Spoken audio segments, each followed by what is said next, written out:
I can't win for losing. Big Pumpkin just told me there's no audio. I have to start my introduction all over. Steven Spielberg screws up right out of the gate. Man, what a great introduction. If y'all can read lips, somebody put that down in the comments. Has Iran lost control of its military? Damn, I'm an idiot. And you know what?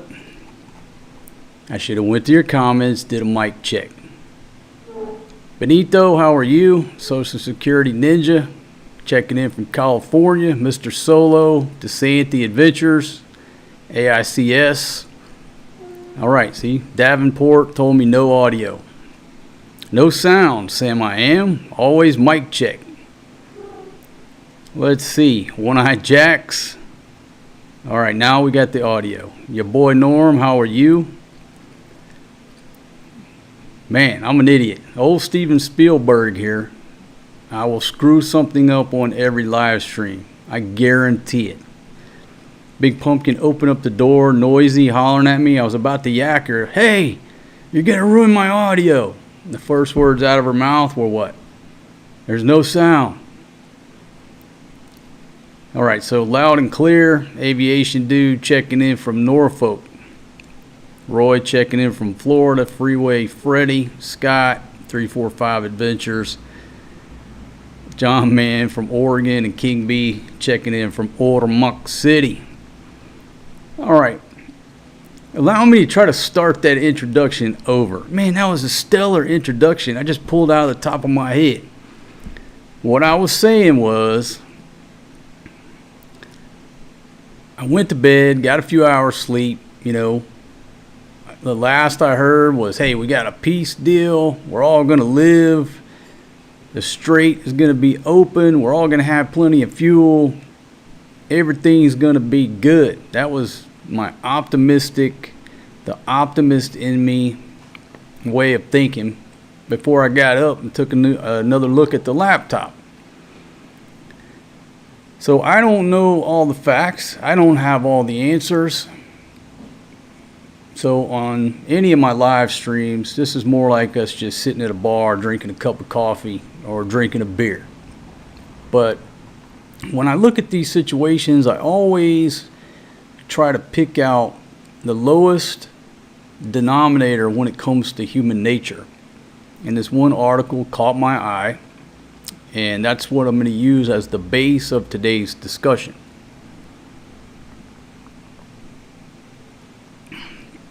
But basically, in the article,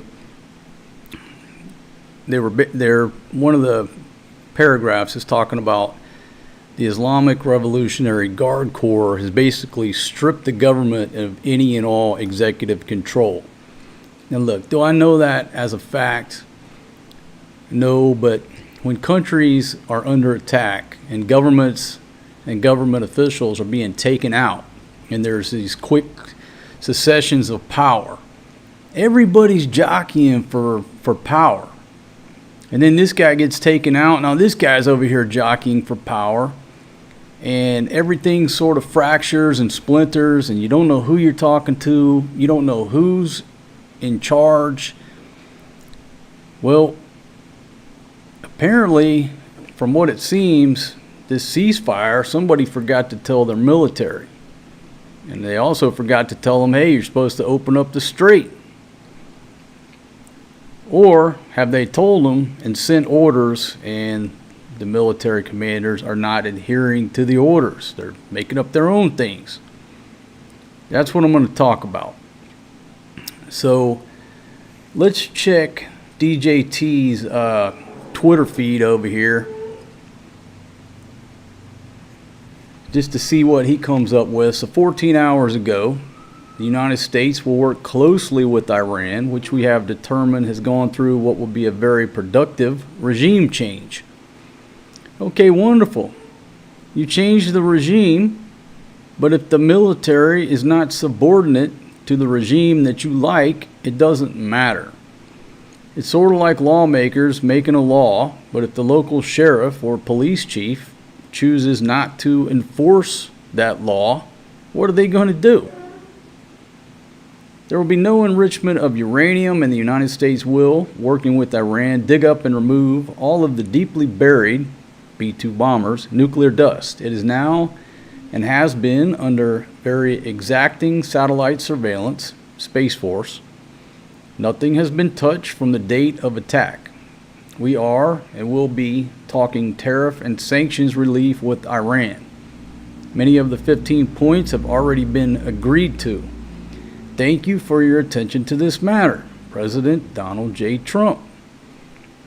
Folks, it's like Iran and Trump are on two totally different narratives.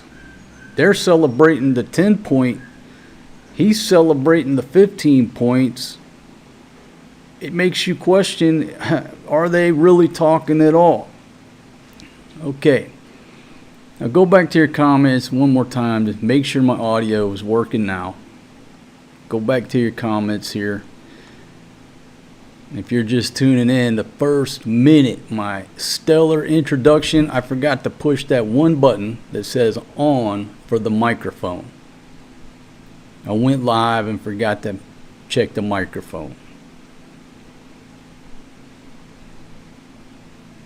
Okay, so the last one, King B checking in from Ormuk City, Troy in Australia. Scott P. Let's see.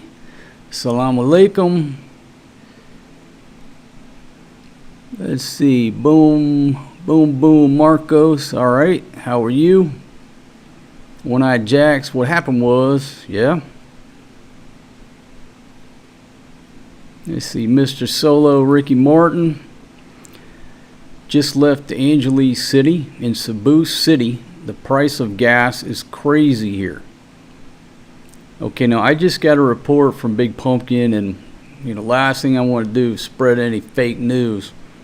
But according to her, the price of rice down in her hometown is up. I think that's a safe statement of fact. I'll have to get her down here to show a picture as to what it's up to.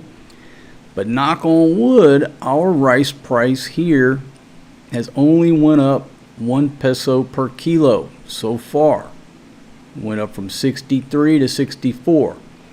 That's the most expensive brand of rice over there. And we just only recently started eating that because we tried it. Hey, let's try a kilo of that most expensive stuff over there called blueberry. And it's delicious. It's only went up 1 peso per kilo. I realize reports coming in from other areas of the country, things have went up a lot more. Yeah, Big Pumpkin's running the Ministry of Sound. And baby, thank you very much. When she opened that door and started running her mouth, I was about to be like, you're ruining my audio. Anyhow, thank you very much, Big Pumpkin. All right, so Wade says Israel has screwed up bombing Lebanon. So there was some debate over whether or not Lebanon was included in the peace agreement. If it was supposed to be, apparently Israel didn't get the message. I thought that they were trying to exclude that. I guess the Iranians thought different. Let's see, Montana on station. How are you, my friend? And Carabao, don't give a shit about gas prices. There you go. All right, so let me pull up my article. Well, I could scroll up just to update on DJT. A country supplying military weapons to Iran will be immediately tariffed on any and all goods sold to the United States of America, 50%, effective immediately. No exclusions or exemptions. Okay, warning China. Don't send any stuff over there, 50% tariffs. All right, so apparently there was a Pentagon press briefing. Okay. Numerous agreements, lists, and letters are being sent out by people that have absolutely nothing to do with the USA and Iran negotiations. In many cases, they are total fraudsters, charlatans, and worse. They will be rapidly exposed after our federal investigation is completed. There is only one group of meaningful points that are acceptable to the United States, and we will be discussing them behind closed doors during these negotiations. These are the points that are the basis on which we agreed to a ceasefire. It is something that is reasonable and can easily be dispensed with. It's very much like fake news CNN last night headlining a source that had no power or authority to write a letter claiming great authority. All right, so he's still arguing with CNN. But even yesterday, when I sat here and tried to Google, show me the 10-point list, and there were different versions, different interpretations. The U.S. is still talking about 15. They're talking about 10. Everybody's celebrating. But it's like they're celebrating their own version of what went down. U.S. is celebrating their version. Iran is celebrating their version. The truth is way here in the middle, and it don't seem like anything has changed. Reports out of the Middle East, countries are still getting hit by Iran. Lebanon getting hit. People are still getting hit, and the stories I'm looking at, the strait is closed. All right, and I'm not sure what that is. Politics, okay? And then we're talking about NATO not being there. And that seems to be the guy's last tweet, but you got to keep refreshing this page because he sends out so much stuff every day. And too many ads. DJT, man, you got to cut down the ads. This looks like a MySpace page from, right before they jumped the shark. There's too many ads on there, dude. All right, so just put that map up there. Or you know what? You know what's better to look at? That's a better background right there. Beautiful background. Let me go to my article. Now, this article was before, I believe it was before, Iran's president says guards commanders are wrecking ceasefire chances. This was posted April 7th at 10:51. And let's see, Greenwich Mean Time +1, then they updated it a few hours later. So I'm not exactly sure. That was before the timer ran down, right? I've already taken the timer off the screen. Now, I did not delete the timer because I think we're going to need it again. There's going to be some new deadlines. So all I did was hid the timer. I didn't delete it. But anyhow, this thing came out, and I'm just going to go through it slowly. It's going to be boring at first, but the end of the article talks about the human factor down at the lowest level. The soldier with boots on the ground. Okay, so here we go. You know what? Let me check your comments before I start reading. How's the audio? Y'all can still hear me good?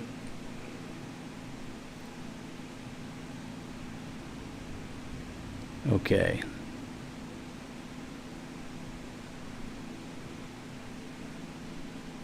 Okay, One-Eyed Jack says I took a grab the other day and felt so bad for the driver, had to tip him. Same thing. We took a trike yesterday or whenever it was, and you just see that look of desperation on their face because, folks, people aren't taking the trikes as much now. People aren't going out as much now. So not only is the price of fuel up, but the number of customers are down. So everybody, the jeepney drivers, the bus drivers, the trike drivers, the grab drivers, everybody. Okay.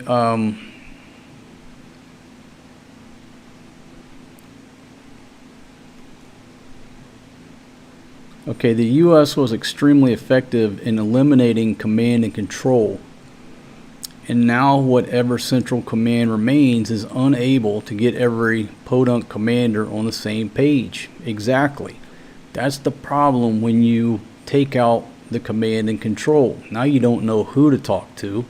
There's a lag time until they get replaced if you want to negotiate, and there's nobody there to exercise restraint over the military forces.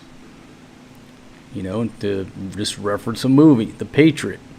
Mel Gibson, great movie. You know, he's threatening to target their officers. The British general said, look, you know, not only are they leading troops, but one of the big things officers do at times is exercise restraint, to restrain the troops. So you take out the leadership, the civilian leadership, who's to restrain the troops? If you're, what's the old saying? If you're a hammer, everything looks like a nail. It appears the military is not going to do what they are told by the people. They think they are in charge now. Okay, and that's sort of the point of the article. All right, so AICS says the audio is good. Everybody 5 by 5. So here we go. A deepening rift at the top of the Islamic Republic has spilled into an unusually sharp confrontation with President Masoud, and I'm going to stumble through this, Pezeshkian, hope I said that right, the Iranian president, accusing senior guards commanders of unilateral actions that have wrecked ceasefire prospects and pushed Iran toward disaster. And folks, this is just a news article, open source reporting. Okay, I'm not here asserting that any of this stuff is accurate, ground truth, boots on the ground information. I don't know that, but the point of the article invokes thought, and so even if all this is not true at the moment, it is a potential situation. It's theoretically what is happening or what could happen. Two sources close to the presidential office said a tense exchange took place on Saturday, April 4th. Now today's the 9th. It's Thursday, right? So Saturday, April 4th, between the president and Hussein Taib, a powerful figure close to the supreme leader. Those present described the conversation as unusually difficult and highly charged. So this is Saturday. Now we talked yesterday about how this Pakistani general was up all night long talking with Vice President J.D. Vance, Witkoff, and the Iranian foreign minister trying to work this peace deal. Okay, so you got those four players up all night long. I think Saturday night, could have been Sunday night. Meanwhile, pretty much simultaneously, you've got the president in this unusually difficult and highly charged meeting. During the meeting, the president accused one of the guard's chief commander, Bahidi, and this other gentleman who's the commander of Central Headquarters, which is the country's Armed Forces Unified Command. So two high-level generals of the military. Let's simplify it. The president accuses two top commanders of acting on their own, unilaterally, and driving escalation through attacks on regional countries, especially against their infrastructure. So what this article is saying is the president is meeting with them saying, hey, you know, you two are intentionally, you know, hitting the UAE, hitting Saudi Arabia, hitting their infrastructure, and you're jacking up and fucking up any chances at a ceasefire. So they're all in this meeting, and according to the sources, the president said those policies had destroyed any remaining chance of a ceasefire and were steering the Islamic Republic directly toward a huge catastrophe. Now, Again, all this could be absolute incorrect information. I don't know. I wasn't there at the meeting. I'm pretty sure neither were you. And so we don't know. But if this is correct, what is it sounding like? It's sounding like the civilian government are wanting to cut a deal. And the military commanders are not, and they're doing their own thing. Okay? He also warned that based on what he described as precise assessments, Iran's economy would not be able to withstand a prolonged war for much longer, and that full economic collapse was inevitable under current conditions. So here you go. The president, the civilians, they're worried about the economy. They're worried about the bigger picture. The military commanders are worried about being military commanders. They're not listening. The confrontation comes amid mounting evidence of a broader power shift inside Iran, with military and intelligence networks increasingly displacing both the elected government and the traditional clerical order. So you got, like, according to this paragraph, 4 different entities fighting for power. Everybody's fighting for power. Now, that's nothing new. Every politician is fighting for power. They're fighting to stay in power. But in countries like Iran, or especially in a country that's engaged in armed conflict, these power struggles, all the rules and rule of law and all the policies and the bullshit ink on paper means nothing. Okay? The country is under attack. They're going to do whatever they can do to maintain their power, gain additional power. They want to be that guy in charge. So it's a power struggle. All right, the next paragraph is ideological collapse in a hidden state. Okay, and before I read that, I'll go back to your comments for a minute. But I will say that a lot of these things are blamed on religion or ideology because it's easy to package that way. But when it comes down to it, it's really about power and money. It's all about the Benjamins. Okay, don't believe this shit that it's all about religion. It's all about religion, tradition. It's about the money. People think Muslims don't drink. Okay, maybe 1 in 10 don't drink. All right, so let's get to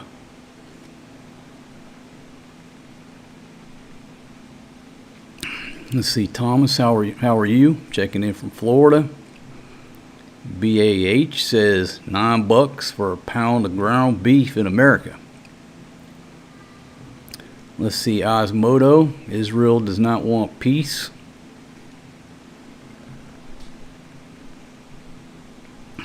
And let's see, BAH is reporting that Iran has turned multiple ships around. Yeah, just as prices were stabilizing.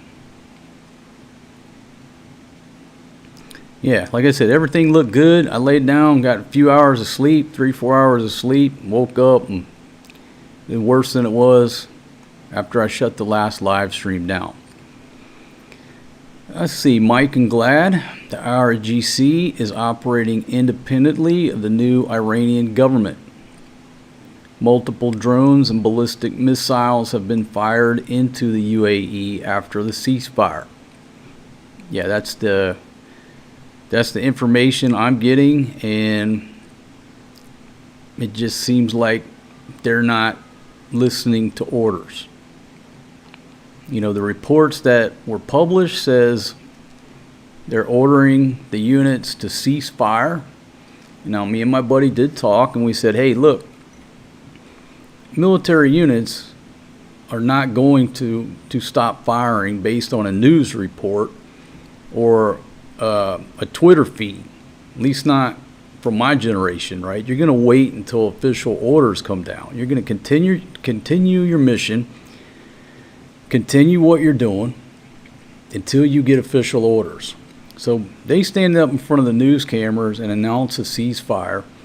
Nobody's just going to stop right then. There is a lag time. A lot of times they say at midnight, okay, everybody's going to send as much ordnance downrange as they can before midnight to try to check off all those last minute targets on their target list, because they know they can't, after midnight, it's no good. So what we said was, okay, we're going to, in good faith, you got to give them some time for that communication to filter down to the guy with his finger on the trigger. But we also said, 24 hours later, if they're still getting hit, well, there's obviously a problem. Okay?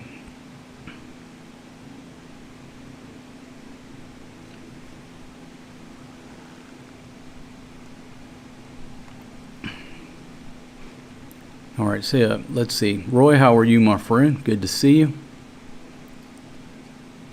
Peace for Humanity, how are you doing? All right, so let me go on to the next paragraph here. And again, the video playing is just filler for the background.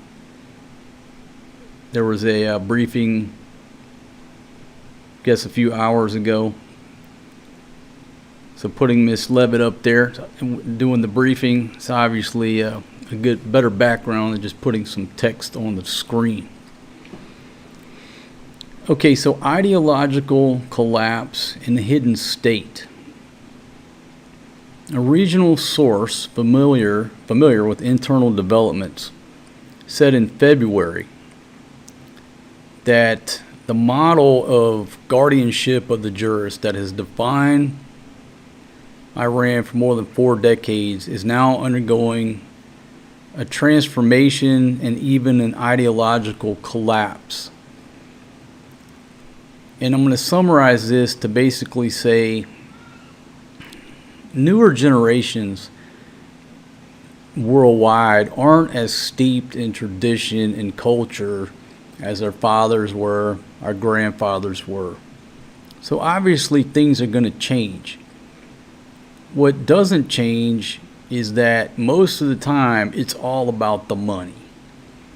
It's all about the money, and traditions, cultural norms, religion are used as controls over the population.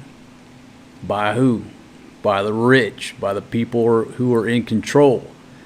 But their true agenda is money. Use the term warlords, local warlords.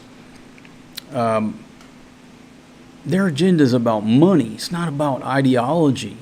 But that's what a lot of people think. And again, a lot of people think Muslims don't drink. Okay. All right.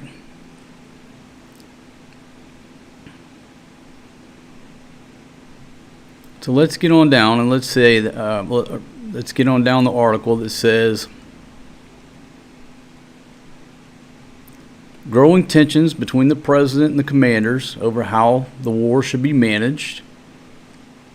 On March 28, the president criticized the Guard's approach to escalating tensions and continuing their attacks on neighboring countries. So he's been telling them all along, criticizing what they're doing. So it seems that this is what's been going on the entire time. They're doing their own thing. Subsequent reporting showed that the president's authority has continued to shrink. The military commanders have resisted the president's appointments and decisions, like people he's trying to put in power, basically and effectively stripping the government of executive control, and have erected a security barrier around the core of power. So what this report is basically painting a picture of is that the military is in control. The military commanders are in control. They're not listening to any of the civilians. They're not listening to the clerics. It's the military commanders who are calling the shots. The president tried to appoint a new intelligence minister, and that collapsed under direct pressure from Vahidi, who rejected all of his proposed candidates. Okay? They have insisted that all key wartime positions must be, for now, chosen and managed directly by the guards. So the article is just painting the picture that the president, the foreign minister, all of these people who you think are the key players to talk to and establish some type of peace agreement, they have zero power and zero authority over the military. So we're wasting our time. You're wasting your time talking to a person who can sign ink on a piece of paper and come to an agreement, but the guys with the guns aren't listening. They're not subordinate. So what does that tell you? You can wipe your ass with any type of peace agreement. It's useless. The president was forced under direct IRGC pressure to appoint this gentleman as Secretary of the Supreme National Security Council. So the president, zero power.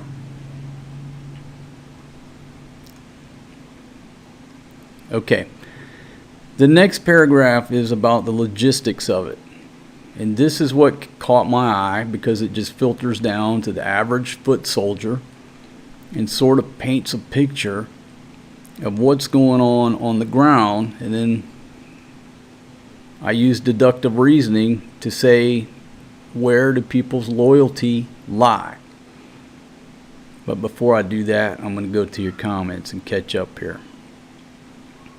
See Lefty all around, how are you? Albert checking in from Canada.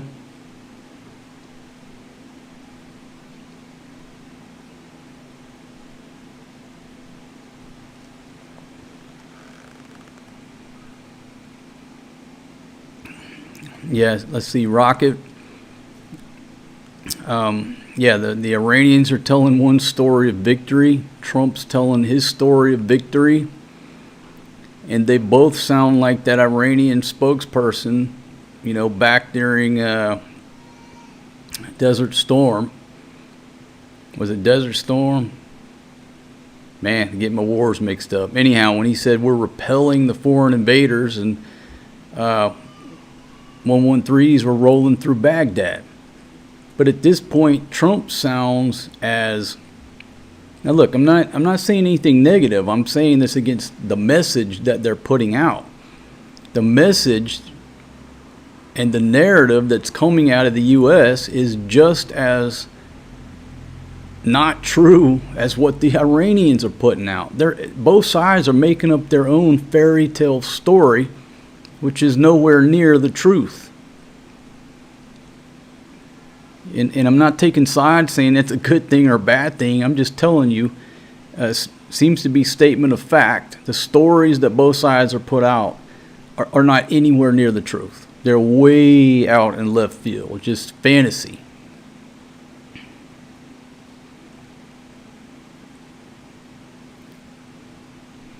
Okay, BAH says Times of India reporting that Iran's state media claim Tehran has completely shut down the Strait of Hormuz, forcing oil tankers to turn around and abandon transit. Man, imagine the letdown of those crews on those ships been sitting out there for how long? All right, man, we're finally getting to roll. They get rolling, they get going, and only to be told, turn your ass around. It was just... what a letdown.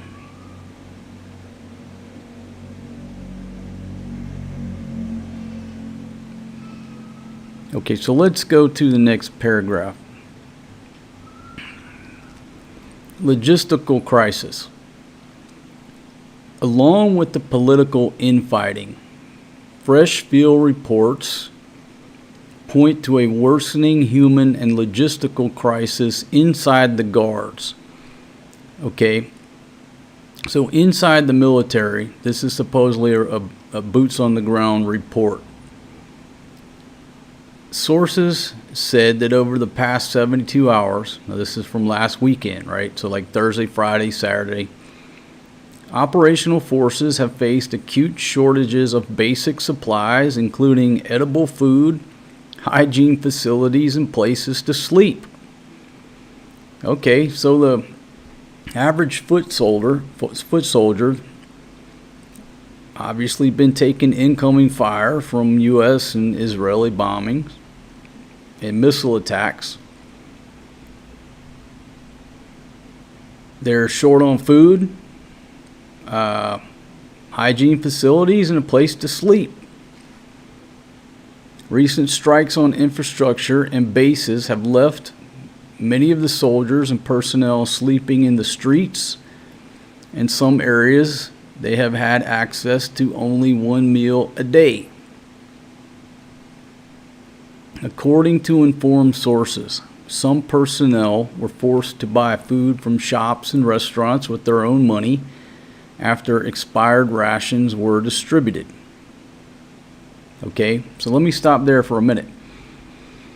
Look, you can easily say, hey, they're soldiers, it's war, all right, they got to suck it up and drive on.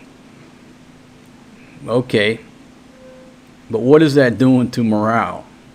All right, you get bombed out. There's no fresh supplies coming. There's no food supplies coming. There's no place to take a shower, take a dump. Everything's screwed up. No place to sleep. Okay, you're a soldier. Suck it up. It's war. Well, look what happened on that aircraft carrier recently, that big fire. That was the big thing. The sailors don't have any place to sleep. They're having to sleep on tables. And part of me is like, okay, number one, you're still alive. Number two, you're safe on a ship. So what? You got to sleep on the floor or a fucking table for a little while. Suck it up. You're a United States Navy sailor, and you're bitching about where you're going to sleep. I've slept a lot worse places. But everybody is not in that same mind frame, and it does seriously degrade morale. Okay? So you've got a lot of people, boots on the ground in Iran. What do you think? How do you think their morale is right now? No food, sleeping on the streets, having to buy food out of your own pocket. And then here's the kicker. At the same time, disruptions affecting electronic banking systems have reportedly delayed the salaries and benefits of military personnel, fueling fresh anger and mistrust within the ranks. Okay, so I'll go to your comments here. We'll pause for a second. So, getting bombed out, no food, getting hungry, no running water, that's already, morale is at a low. Then you get word that you're not getting paid, and your family's not getting paid. How long are people going to stay loyal and stay on the job and sit there and keep getting bombed when there's nothing to look forward to? It doesn't paint a pretty picture within their military, right?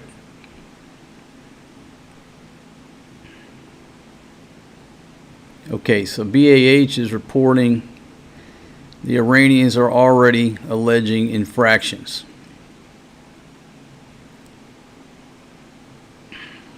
Okay, so back to the article.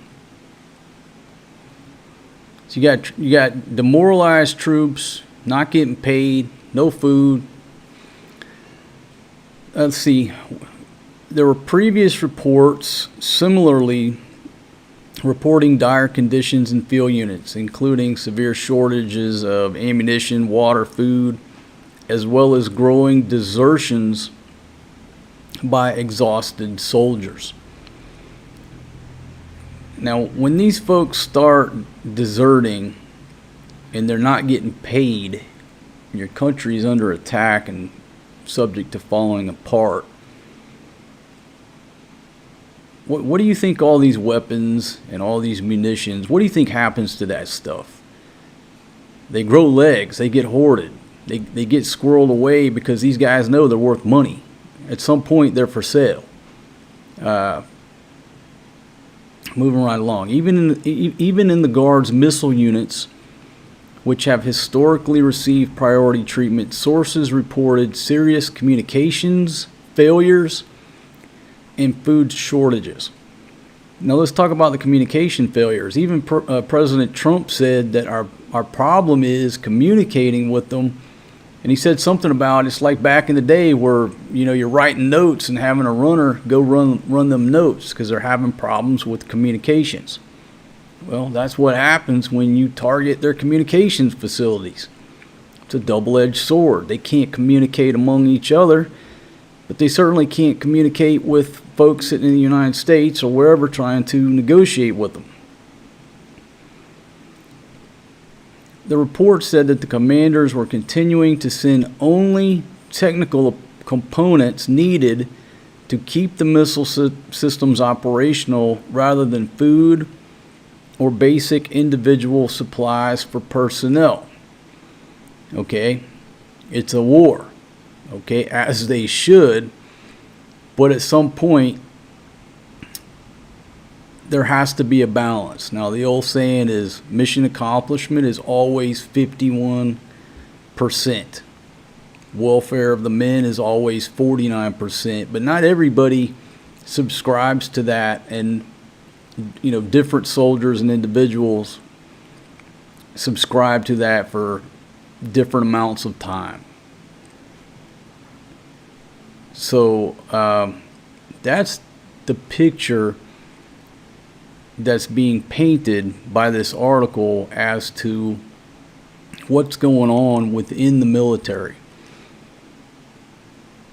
And just to summarize it, if you're just joining me, they're basically saying the commanders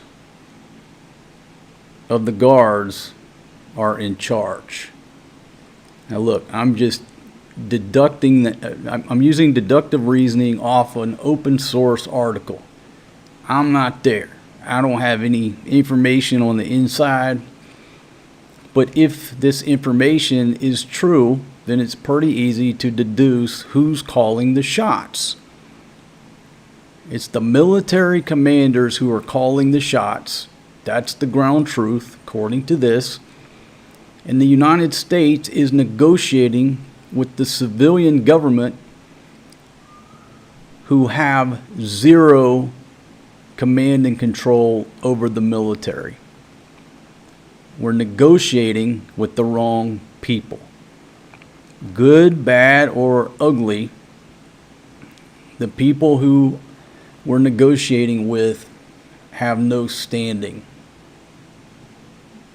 We're negotiating with the wrong people. So I'll throw that out there as what we can talk about right now. But if this is the case, the calls probably should go into the Guard's commanders if we truly want to get something done. Well, you can't talk to them. That legitimizes their position that they're running the show. Okay, that's a good point, but who gives a shit? All right? If they're the ones in charge right now, they're the ones with the finger, telling this young buck over here to pull the trigger and send rounds over to Saudi Arabia. Maybe that's who we need to be negotiating with, at least initially, to get things stopped, to get a ceasefire, to get the strait open, and then slowly let the country figure out who the hell's going to be in charge. Personally, do I give a shit if Commander so-and-so is in charge or the president? I care about who's in a position to actually make a decision and affect change. There you go. Well, let's take out the guard commanders. Somebody's just going to pop up in their place, maybe more crazy than they are.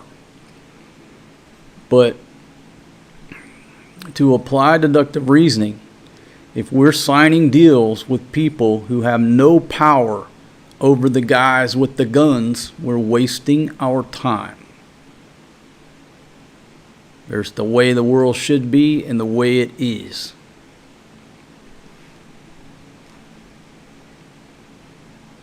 All right, back to your comments here. See, Israeli forces unleashed their heaviest attack of the war so far on more than 100 targets, killing at least 254 people. Now, was that specifically Lebanon?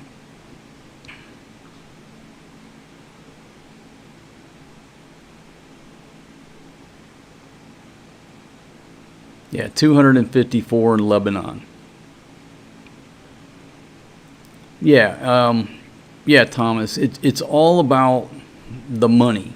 It's all about power. If you're in power, you control the money. The military commanders do not want to give up their power. It's all about who's going to get a bigger slice of the pie. It's all about that cheddar, that cheese. Okay, but again, what do we care about? What's important? Very important right now to open up that strait. It's very important right now to stop the bombing. How long do we want to sit there and deny who's actually in charge before you have to make a change and say, you know what, we don't want to have to negotiate with this general over there? But that's what happens to countries. Occasionally there's a military coup, and now there's a army general in charge of the country. Where have we seen that? Where have I lived through that? Okay, my beloved country of Thailand. All right, there was a military coup. Been several over what the past 100 years. There's been several. Occasionally, a country experiences a coup, a military coup. What's important to us?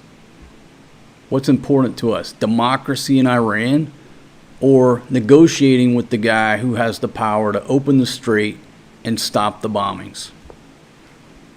I don't know. Maybe it's just me. I'm a realist. Do I really give a shit who's running Iran?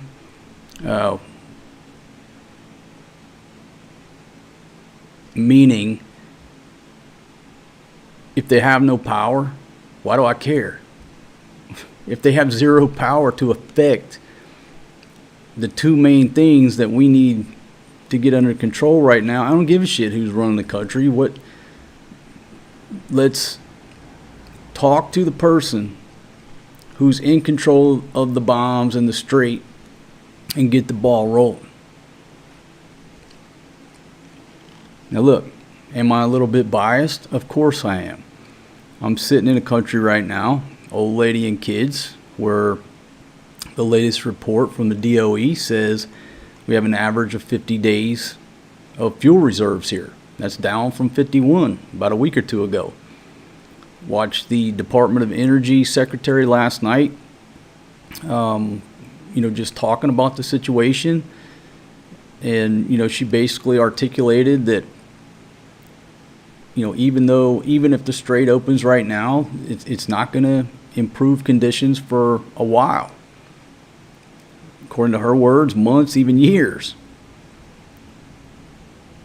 So I'm a little bit biased. I'm not worried about their democracy or what life looks like in their government or how their government is set up. Don't give a shit. There is no government that's perfect. Don't care. Open the strait. Stop the damn bombs.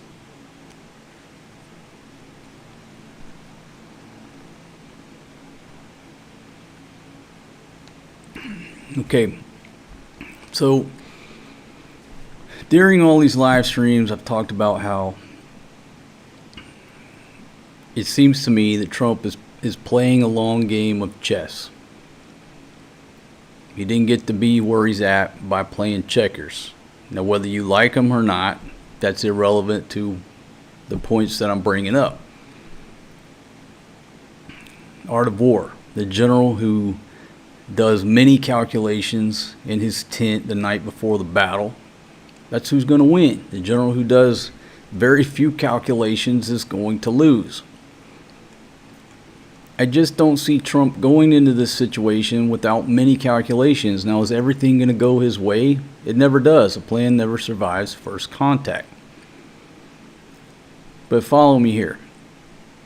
If Trump just went in there and took out their infrastructure the other day, all we would hear is war crimes, war crimes, war crimes, right? Illegal, blah, blah, blah. Everybody would have jumped on the guy.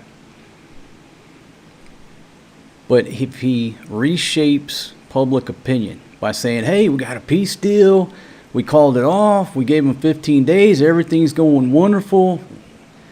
He calls off the U.S. military, shuts down their attacks, and then what happens? Iran keeps hitting folks and keeps hitting folks, closes the strait. It just makes them look more and more evil. And so at some point, people are going to come on board saying, hit them, more people every day. Fuck them Iranians, hit them, they're liars, they fucked up the peace deal. And then when he does hit them, he's not gonna take the heat that he would have taken the other night.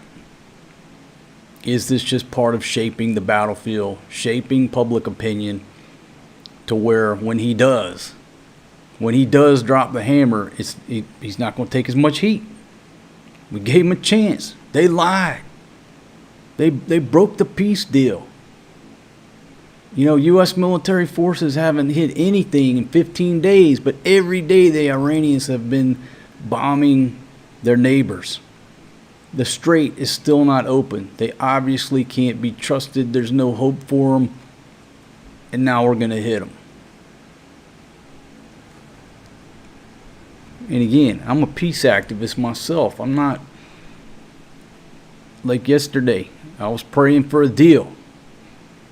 I was hoping and praying for a deal. And then you hope and pray that everybody abides by the deal with a 99% probability that they're not. But, you know, all we are saying is give peace a chance. That's what Trump can say. I gave peace a chance. Look what they did. Now everybody is going to, more people, not everybody, but more and more people will come on board saying hit them.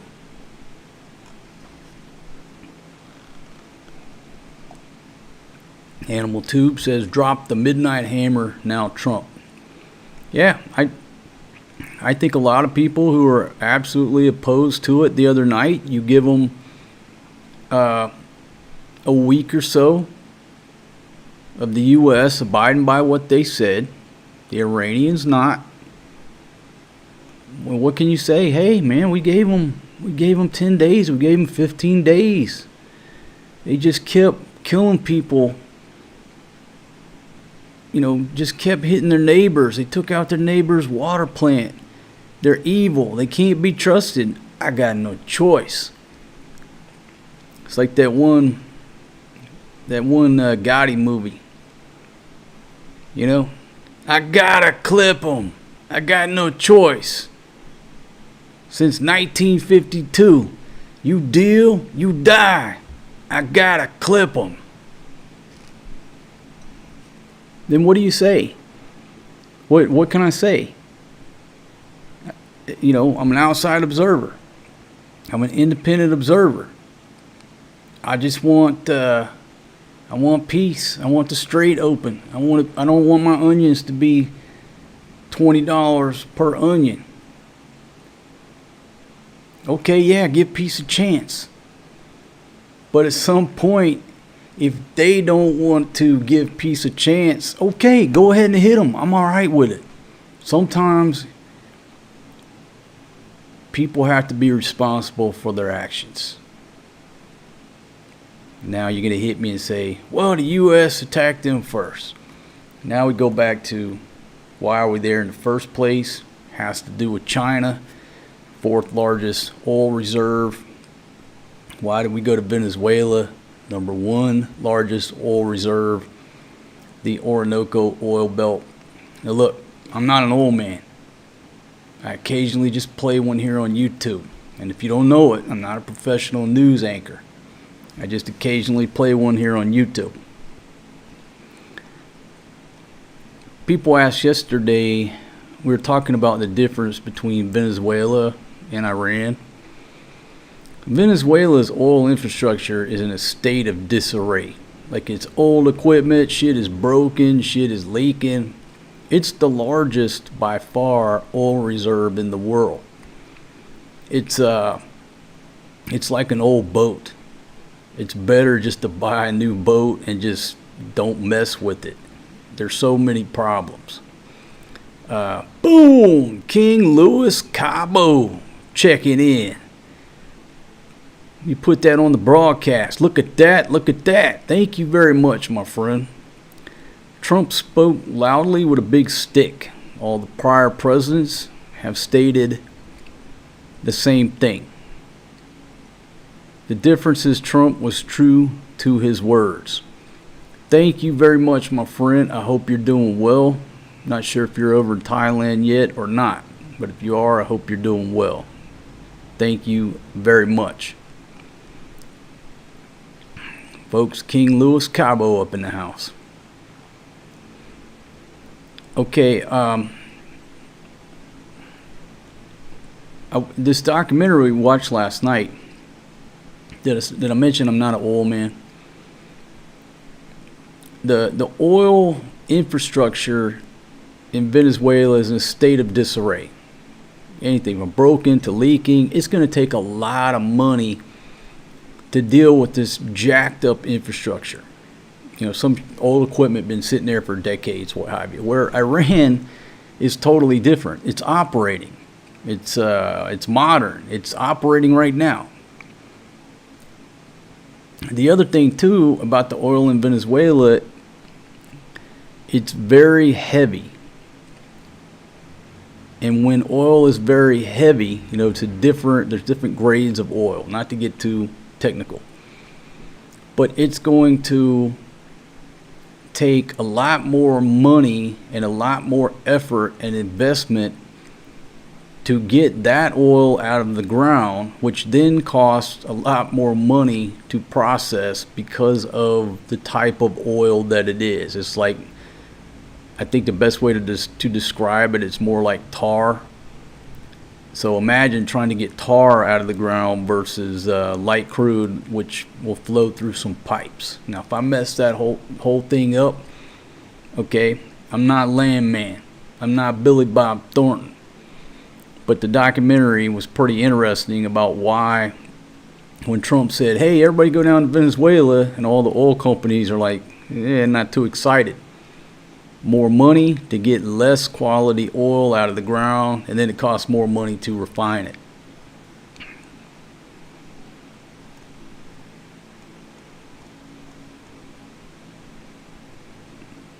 Yeah, none of the giants want to go into Venezuela. The juice ain't worth the squeeze. You know, you also got the history of Venezuela where everybody's been kicked out multiple times. So it's a big risk to go down there. But with today's technology, I mean, who knows, you know, different technologies come online to make it easier to get that stuff up out of the ground. It could change. But right now, okay, Iran is obviously a gold mine where Venezuela with current technology is not. So there's a big difference, even though there's a lot more of it over there in the Orinoco oil belt. Yeah, was it light crude versus very, very heavy crude?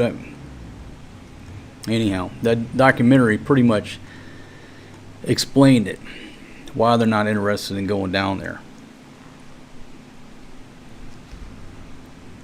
All right, let me check my technical aspects. 58 thumbs ups. I got 1 thumbs down. Thank you very much.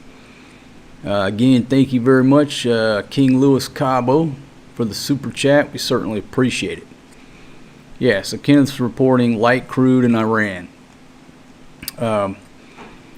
You know, and how is that oil processed? It's basically sort of like distilling whiskey.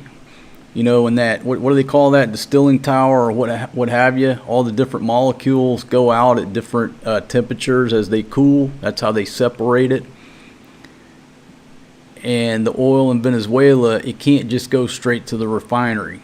There's like an additional process. It sounded like a nightmare. But in the future, again, there'll be technologies where they will be able to get it out of the ground. Like one of the things they were talking about was they like inject steam, which sort of melts the oil to make it, you know, lighter, more, what's the word? Less viscosity, less thick, so they can pump it up out of the ground. All right, got a thumbs down. Thank you very much. 71 thumbs ups, 2 thumbs downs. Let me go look at myself over on the YouTube screen. I make these small tweaks to the layout, to this news looking layout here. I hope it looks okay. If you have any suggestions or input, feel free to let me know. But again, the countdown timer, I still got that hidden because I think we're gonna come down to another countdown, and we might see different results at the end of the new countdown. So at the end of this 15-day, whatever the period is, and I guess I can go to yesterday. My theory was J.D. Vance was headed over to Pakistan. He was, and maybe still is, in Hungary. He was on a 2-day trip to Budapest, supposedly to support the president there on Sunday's elections. Okay, so let me pull up my J.D. Vance article.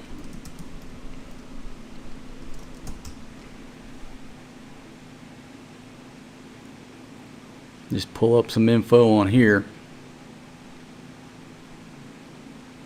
Okay, so we'll go to the BBC. J.D. Vance to lead U.S. team in talks with Iran and Pakistan. Okay, so my theory yesterday was that he was going to go straight from Budapest over to Islamabad because it's only about an 11-hour flight.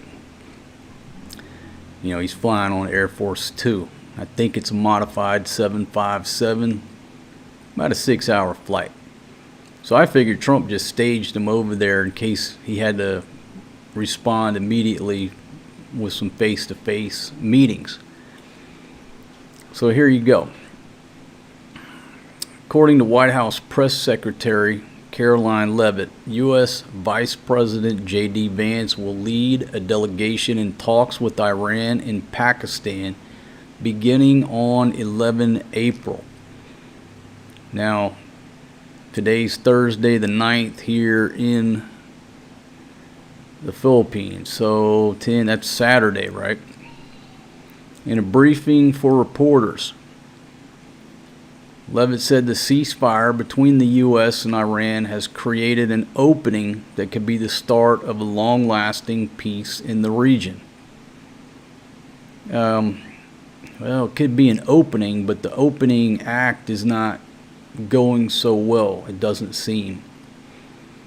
Details on the various peace proposals, which will be discussed, remain murky, as is the current state of shipping through the strategically vital Strait of Hormuz.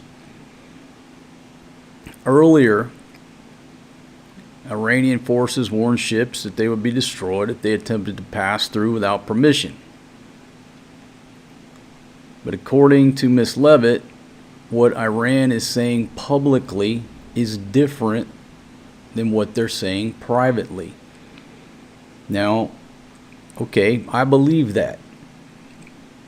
These countries, especially in the Middle East, Asia, it's all about face. It's all about face. And some of the things they do make absolutely no sense to us, that they're so blatantly false.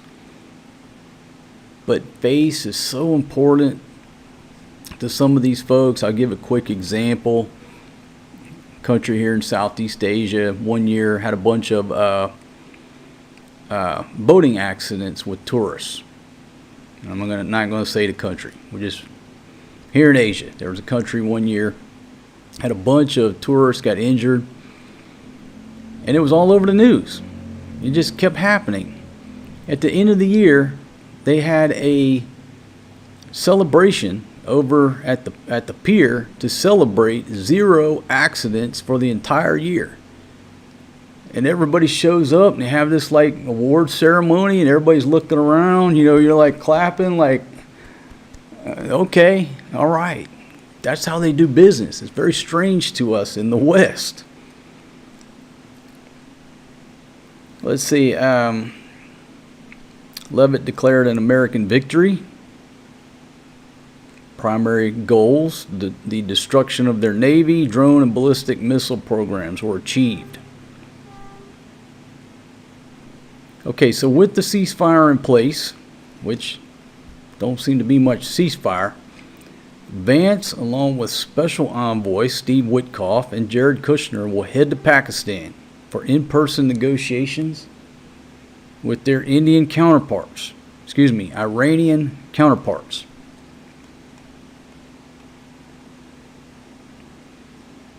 Okay, she talked about Iran's 10-point proposal, that all the media reports are inaccurate. So everything that we're hearing from the media, that's not true. I believe that because I don't believe nothing. So according to her, these reports are not accurate, what they're reporting. And that an initial Iranian proposal was discarded because it was not serious. So folks, yesterday when I was trying to pull up their 10-point proposal, there were different versions, different interpretations. I have no idea what their 10 points are. What she's saying is that one circulated, it wasn't accurate, it wasn't serious. Tehran offered a modified proposal. Who the hell knows? The idea that President Trump would ever accept an Iranian wish list as a deal is completely absurd. So the 10-point I saw was an Iranian wish list with one point that said we'll open the strait, and then 9 things on their Christmas list, a wish list. Made no sense.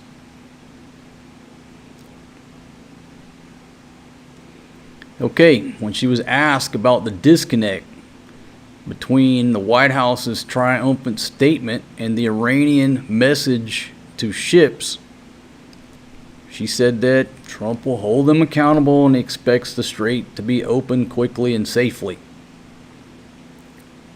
It's just talk. The strait's not open. It appears to be closed.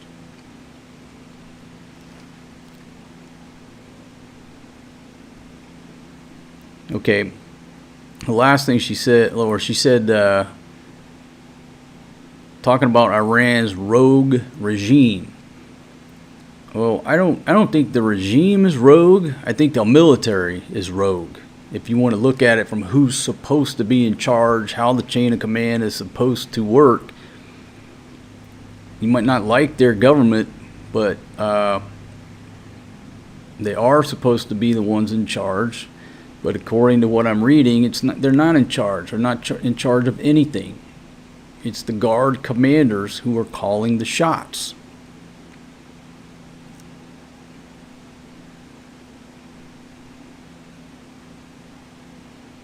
All right, the rest of the article just talks about NATO.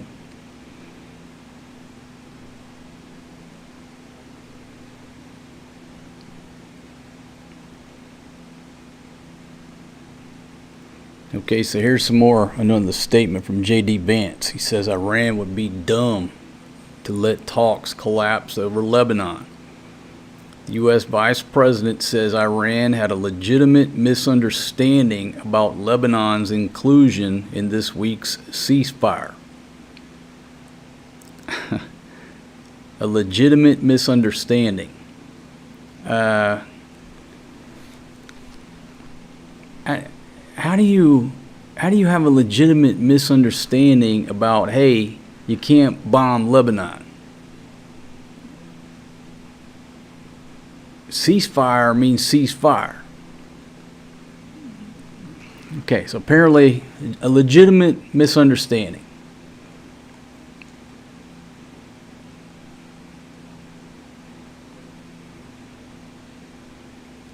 Although Pakistan, which mediated the truce, said explicitly that Lebanon is included in the 2-week ceasefire, Vance told reporters that the U.S. did not agree that Israel would stop attacking the country.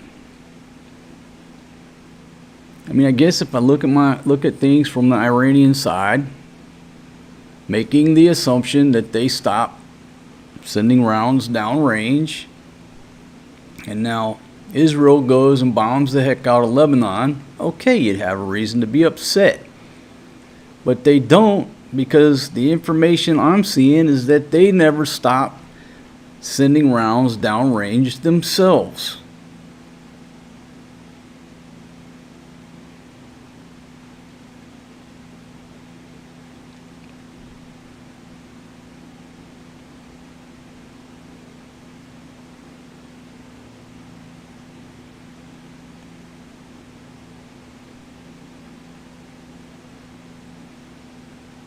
Okay, so let's hear from the Iranian foreign minister.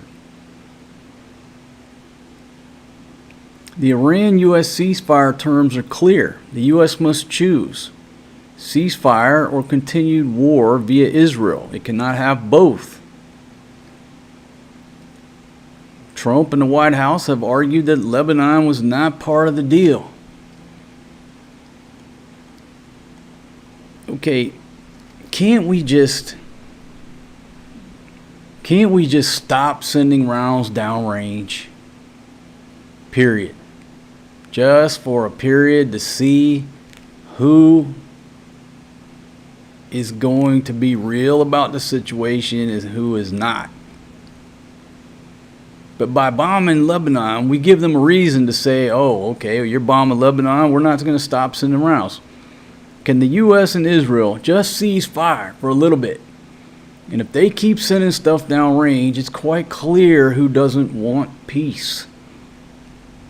But right now, everybody's confused. How did they fuck this up? How did the U.S., Israel, and Iran fuck this up when the Field Marshal Munir, who was up all night long like Lionel Richie trying to work this thing, and Pakistan comes out with the most simple temporary peace proposal in the history of peace proposals. Okay? Everybody stop bombing for 15 days. You open up the strait. If it don't work out, man, we can go back to killing each other in 15 days. If all sides have already fucked that up, if they each can't do one thing, how the hell is either side going to get 10 things agreed on or 15 things agreed upon? You can't, that's like the old saying, they'll fuck up a 2-car funeral. It wasn't even 2 cars because each side only had to do one thing.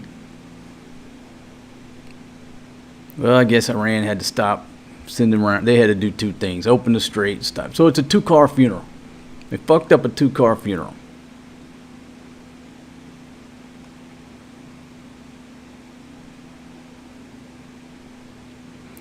Vance says the Israelis have committed to check themselves a little bit in Lebanon because they want to make sure that the U.S. and Iran negotiations are successful. Still not clear. Check themselves a little bit. Hey, y'all are killing 300 people a day. Can you just check yourselves a bit? Knock that down to like 50. Just check yourself just a little bit. I'm not saying call it off, just a little bit.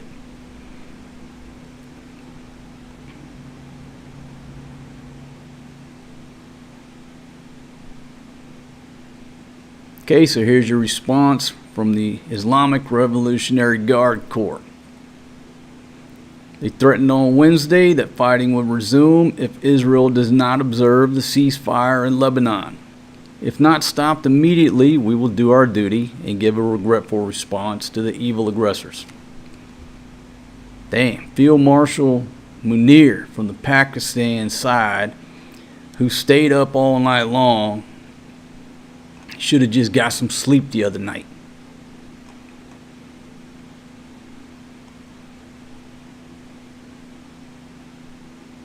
All right, so I'll go back to your comments. I enjoy your comments, folks. I really do. I enjoy the comments. I learn more from you and your comments.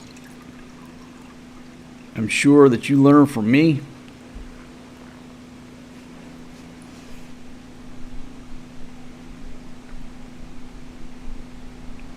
If you want to know what I'm drinking some cold water. I'm out of ice, coffee. You know what? I do got a Coke in there. Big pumpkin. If you're listening, in 5 minutes, dispatch yourself to the refrigerator, get me that Coke, and bring it over here. But don't be too noisy and mess up my audio. Thank you very much, Big Pumpkin.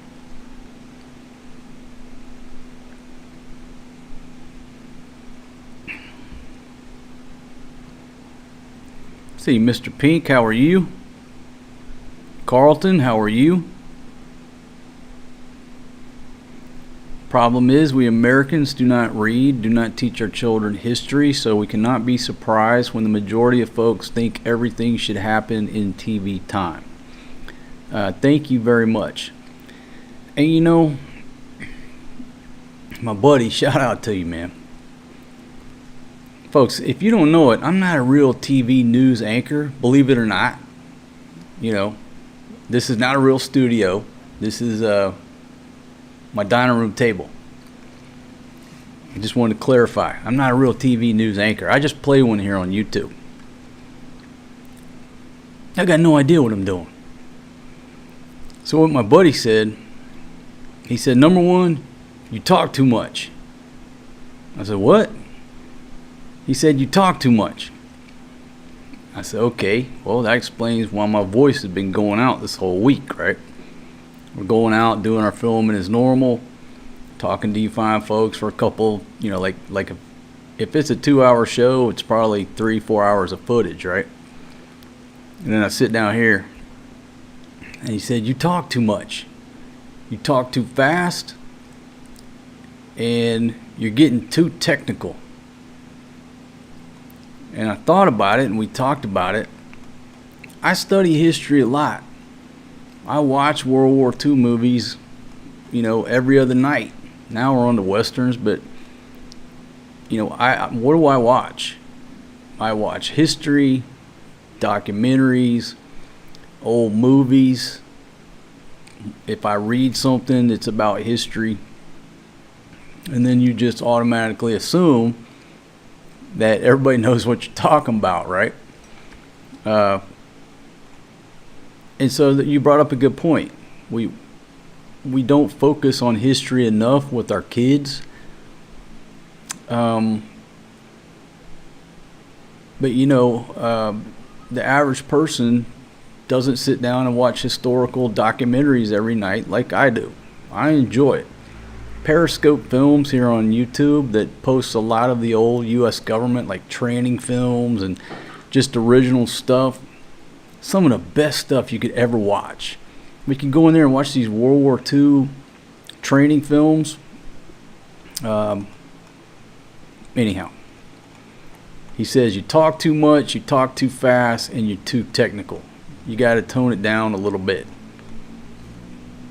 Not everybody can understand your version and your opinion of the military-industrial congressional complex in 30 seconds. I've known my buddy for years. I'm still talking about it every day, and he don't want to hear it.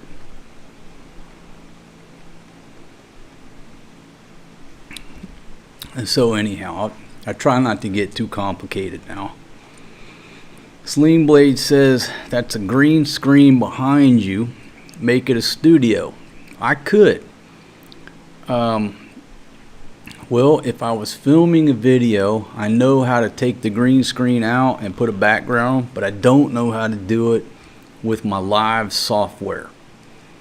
So I could do it. I could make it look like I'm live from the White House lawn. Maybe that's what I'll do. But right now, my technical knowledge, I don't know how to do it. I only know how to do it if I run it through making a regular video.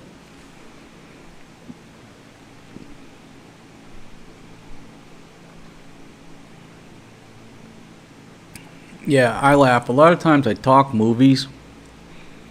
And the reason I talk movies is because it seems like more folks can relate and have seen the movie than if I start talking about history. And that's what my buddy's talking about. When I start talking about real historical situations, you have to explain it and put everything in context, and it takes longer. Whereas if I just quote a movie, majority of the folks have seen the movie, they already know the context, and it takes 5 seconds. Hey, see that movie Patriot? And then I can go in and explain it. I'm not trying to claim that what happened in the movie is historically accurate. It's just to put everybody quickly on the same sheet of music, to illustrate a point, to invoke thought. But thank you very much for bringing that up.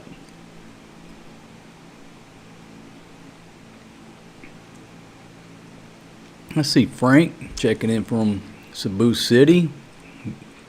BK, how are you?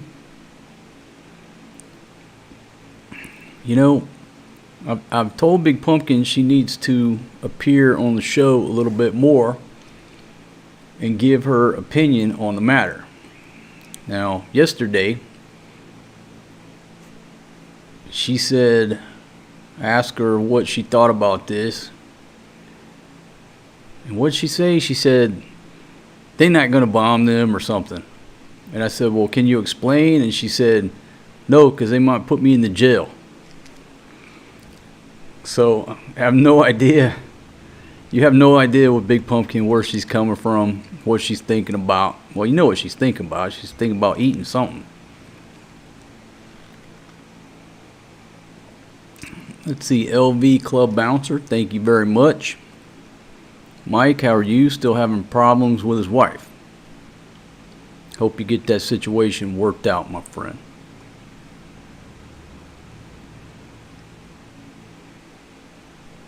Yeah, so tomorrow's show, I'll try to make that background. I'll try to transport myself to the front of the White House. I don't know if I can pull it off, though. See, JXX, get some hot tea for the throat. That's what I need. I need a cup of coffee. Big Pumpkin apparently isn't listening to my stream at this point, and therefore I'm not going to get that Coke unless I get up and get it.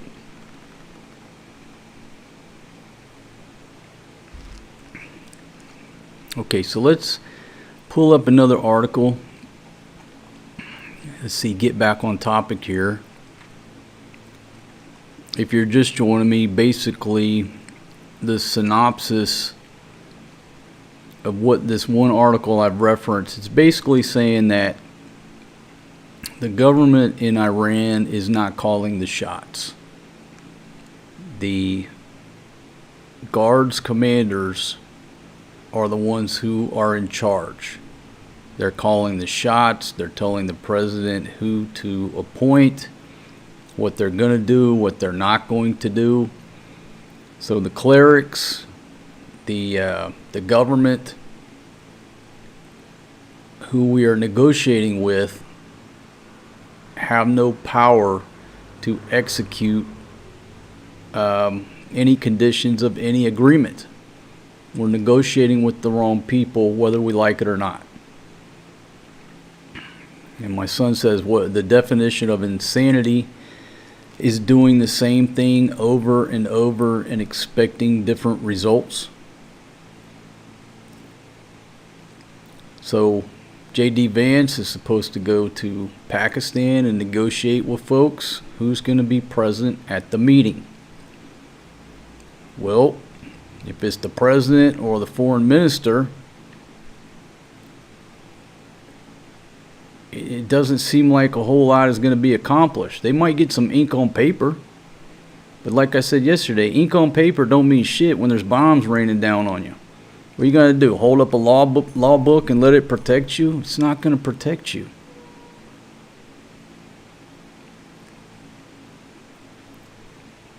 Okay, another article title, the rift deepens between Iran's president and guards chief over war and the economy.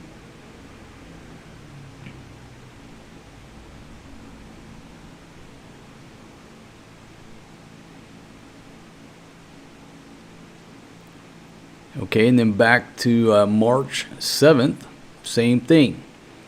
Iran war leadership rift exposed as guards keep striking Arab neighbors. Okay, so let's pull this up.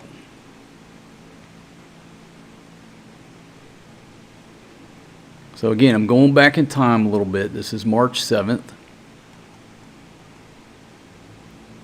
Iran's Revolutionary Guards continued launching attacks on neighboring countries despite the president's apology to regional states and his order for the armed forces to halt such strikes, highlighting tensions over who controls wartime decisions.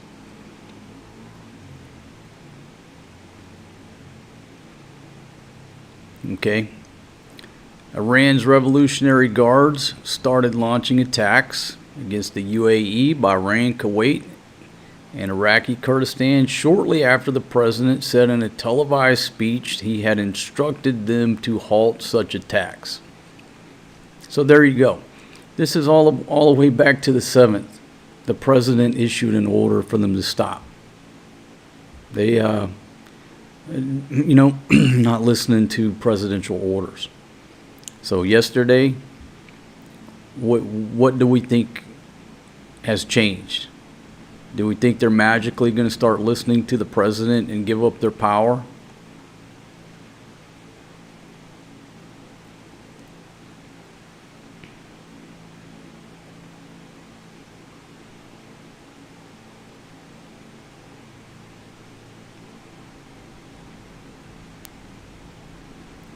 So again, from the same article, back from March 7th, so about 1 month ago, Iran's armed forces had sometimes acted at their own discretion.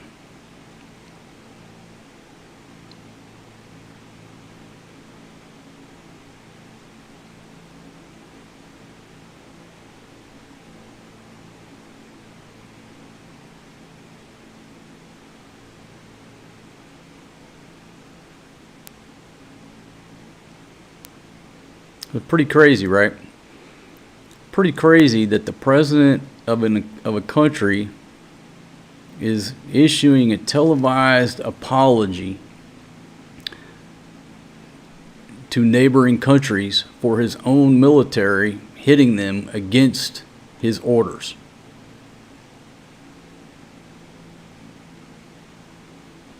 So here's the thing. Let's bring this up.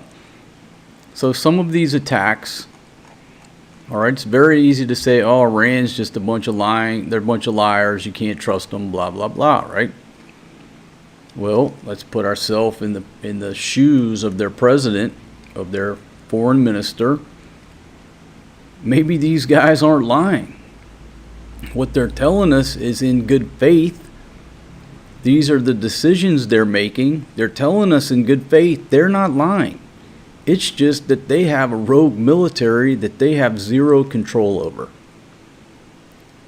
And if you look at it like that, then all of a sudden everybody over there is just not an evil liar. There's some people who do want peace, who do want to adhere to certain agreements, but they're just not the people in charge. And that changes the perception, because it's easy to say, oh, they're just a bunch of liars, they violated the agreement, everybody's bad. But that wouldn't be given the president or the foreign minister or folks in the government a fair shake about it.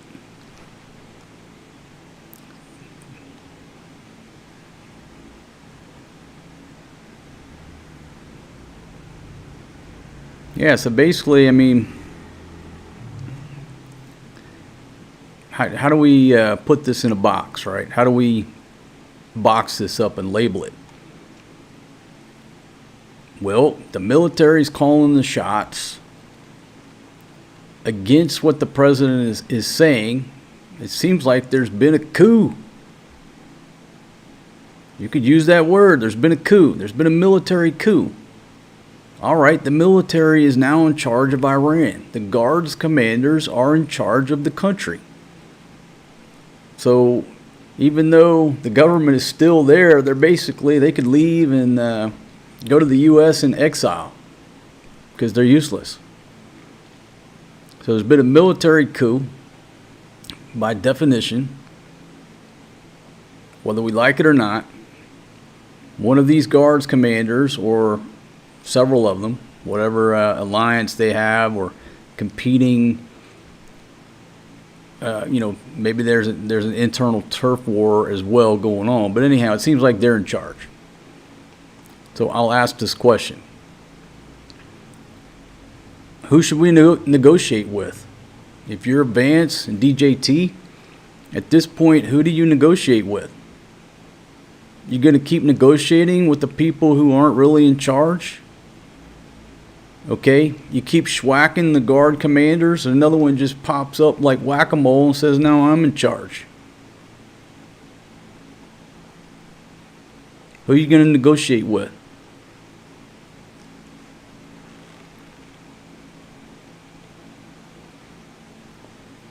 And Sling Blade, good point. How do we know? Yeah, we don't know. But again, when I sit there and I look at these articles and they're talking about down to,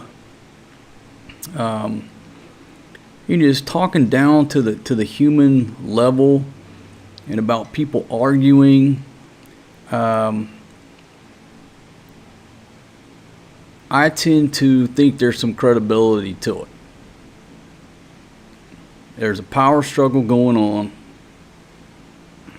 Obviously, the president has already issued orders for them to cease fire. They didn't. The president had to go on TV and issue a public apology. They've already admitted to it. So they've already admitted, hey, the military hit you guys. I'm sorry. They didn't listen to me. Okay, well, boom, bro, there's a coup. You're no longer in charge. How else would you describe it? So then the question is, who should we be negotiating with to get this straight open and to stop the attacks? People who have no power or authority over the military?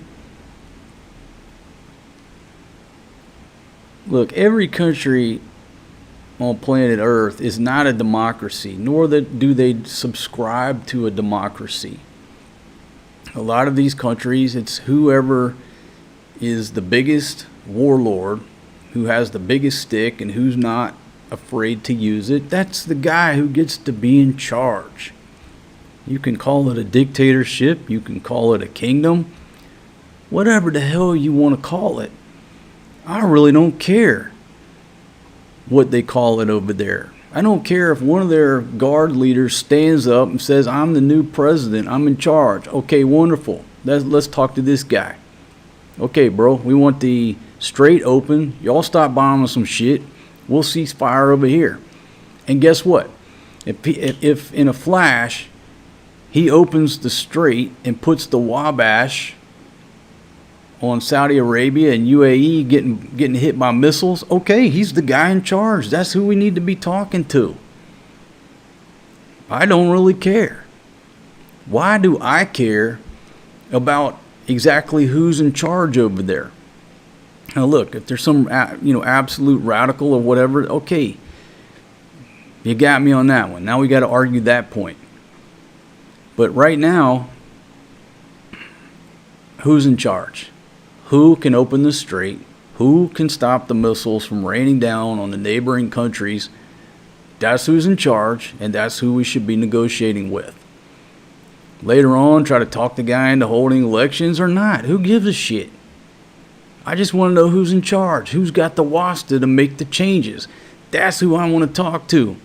I don't want to talk to the president over here who's just holding the title, zero power, zero wasta, who's standing up there apologizing that he's not in charge. You're wasting your time talking to that guy. It's just the way it is. Every country is not a democracy, nor do they want to be a democracy.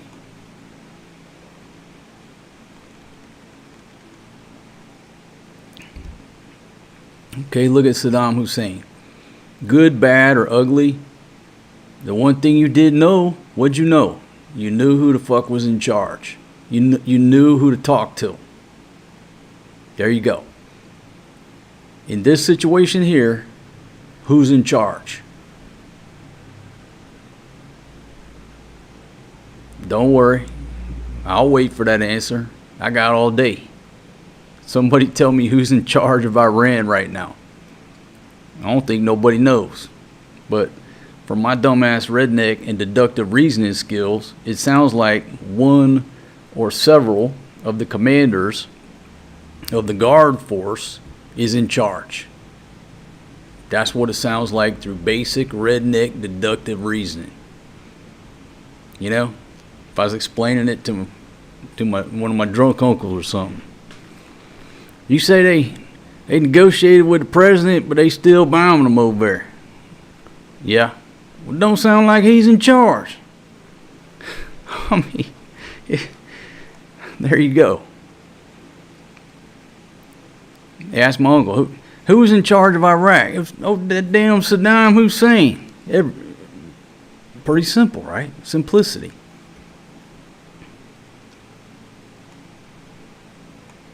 Okay, Trump is in charge.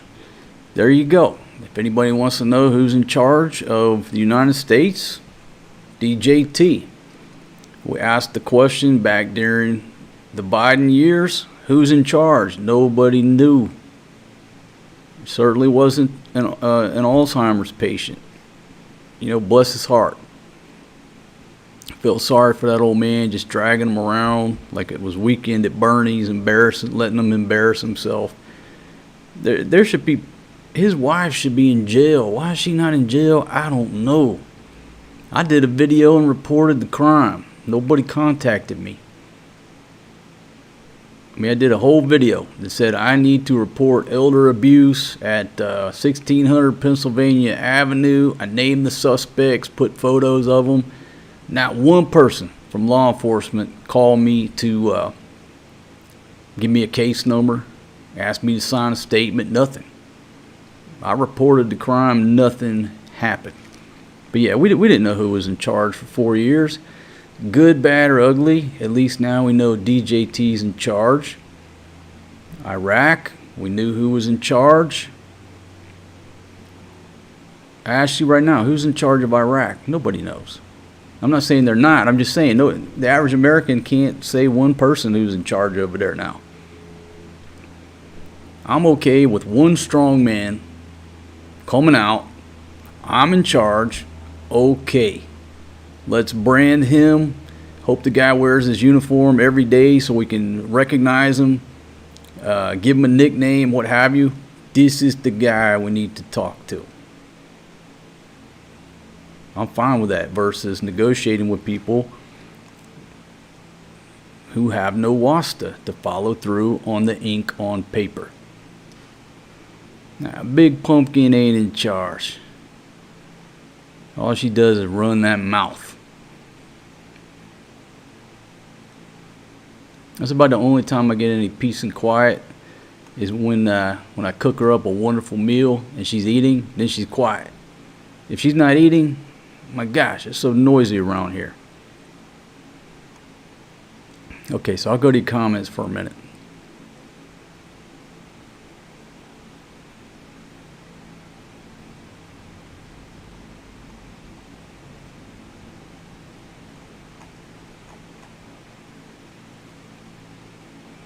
Okay, Kim Jong-un. All right, whether you like him, dislike him, good, bad, or ugly, we're pretty sure we know who's in charge over there and who to deal with. And folks, that's a neutral statement. I'm not saying anything good or bad about the guy.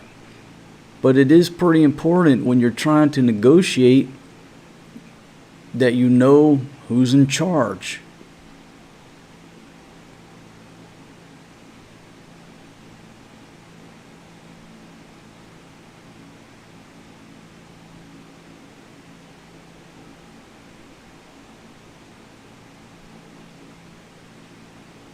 Okay, let me go down through this article and see if there's anything.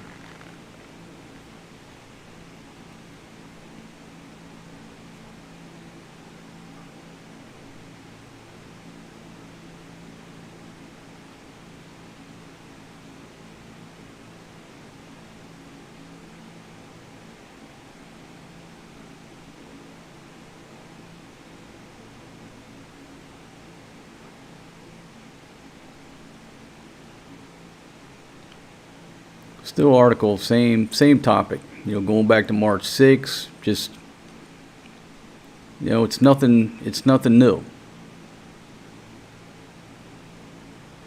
It's nothing new, and it's easy to say, oh, it's politics. But I think it's res ipsa at this point. The thing speaks for itself. Let me just go around the horn here on the news. We'll go to Fox News. Iran ceasefire strained as Hezbollah claims responsibility for rocket attacks.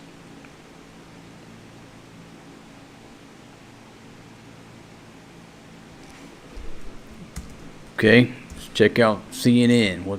What's Trump call that? Fake news network, whatever. U.S. and Iran's fragile ceasefire tested as Iranian official alleges infractions. Okay, so you got the Iranian side saying, hey, you violated the peace agreement. Only a trickle of oil is leaving the Strait of Hormuz right now, a Gulf oil advisor says. Any changes to the traffic in the strait will take some time to be felt by consumers at the pump. This gentleman, Tom Closa, said he's currently not seeing the evidence of more crude oil departing the strait.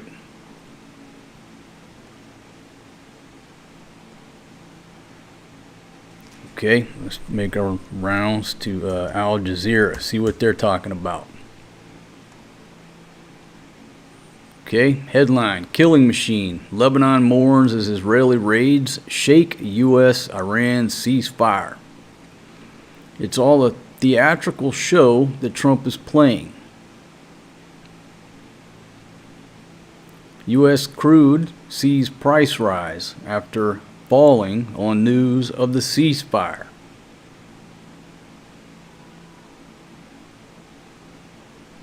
Iranians breathe a ceasefire sigh of relief as all sides claim victory. Everybody's claiming victory. How can... Again, it just reminds me of that dude claiming that we are repelling the invaders while the U.S. was driving through the streets of Baghdad. Just delusional. And who knows? Maybe that Iraqi, the gentleman, maybe he was just reading off the teleprompter. He truly thought that they were repelling the invaders.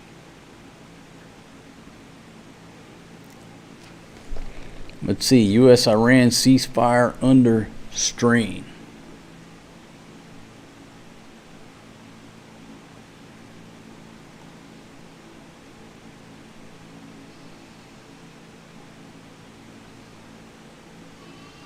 Okay, so here's another, this is April 8th. It's April 8 at 7:06 a.m. So we're back to a current article. Okay, the military, the Iranian military has been ordered to stop firing, but let's see, warns it's not the end of the war. Iran made it clear that the ceasefire does not imply the end of the war and that its hands remain upon the trigger in case the enemy acts in any way. I don't think their hands are on the trigger. I think they're pulling the trigger. So Iran's supreme leader has instructed all its military units to stop firing after agreeing to a 2-week ceasefire. But at the same time, Tehran made it clear it's not the end of the war. Let's see. This is not the end of the war, but all military branches should follow the supreme leader's order and cease their fire. Okay, so the supreme leader doesn't seem to have any wasta as well. So again, nobody from the clerical side or the government side seems to have much control over the military.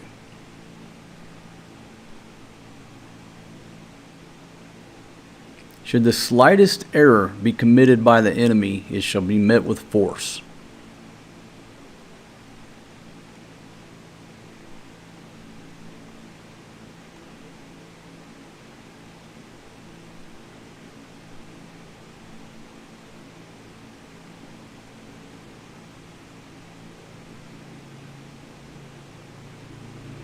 And folks, just reading these 10-point plans, these 15-point plans,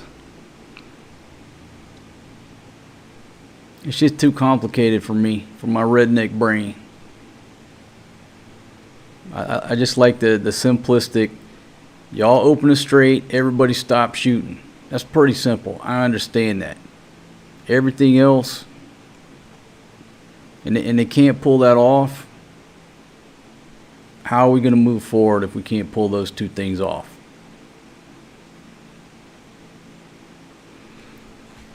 All right, Tehran confirmed that negotiation talks will be held in Islamabad on Friday, April 10th, last 2 weeks, subject to extension based on the agreement of both parties. Okay, but again, when they say Tehran, who are they talking about? They're talking about the government, which has no wasta. During this period, it's essential to maintain complete national unity and to continue victory celebrations with strength, calling it the enemy's surrender on the battlefield. Great historic victory. So that's their perception, and that's how they're selling it to the public over there. There's a huge victory.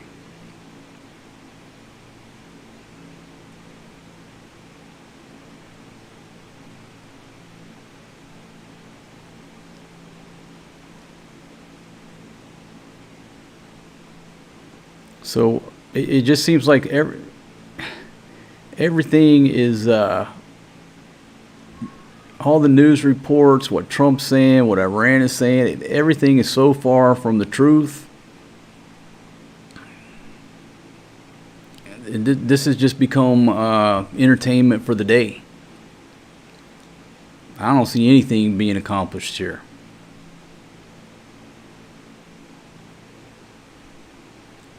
Guys, see when this article popped up here. April 8, 7:15 p.m. Iran warns ships transiting the strait without permit will be destroyed. Now, I don't know about y'all, but if you're the captain of a ship, or if you're the insurance company, and that's the latest warning, that's the latest warning, unless you have a permit and that permit or that code or that number is 100% accurately transmitted, if there's any error, it's going to be destroyed. Now that's on the opposite side of last night's agreement for a ceasefire and a peace plan. Iranian Navy warned vessels via radio any ship attempting to pass without permission would face destruction, according to a Wall Street Journal report. Now, didn't Trump say that their entire Navy is at the bottom of the ocean?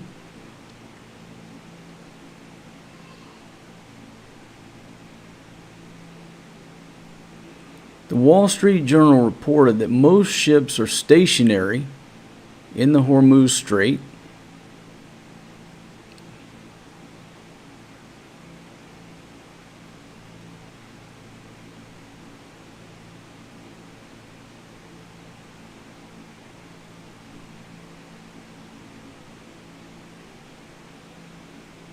Okay, I'll go to your comments for a minute, but is there anybody else confused?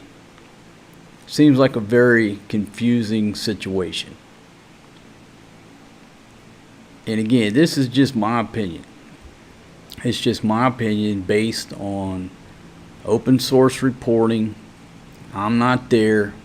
I'm just using deductive reasoning off of information that's available in front of me. But based on the information in front of me, the only thing I'm clear about is that military commanders are in charge. That's the only thing in my mind right now, is that the government, the clerics, everybody else, those military commanders are in charge of what goes on in that country right now. Unless somebody can show me some evidence otherwise, or I'm gonna just leave it at that. Unless you show me otherwise, the only thing I'm clear on is that those guards commanders, one of them or several of them, maybe one will emerge as the top guy in charge, the strong man. And maybe that happens over the next few days or the next week or two. And it just comes out that, hey, I'm the new guy in charge.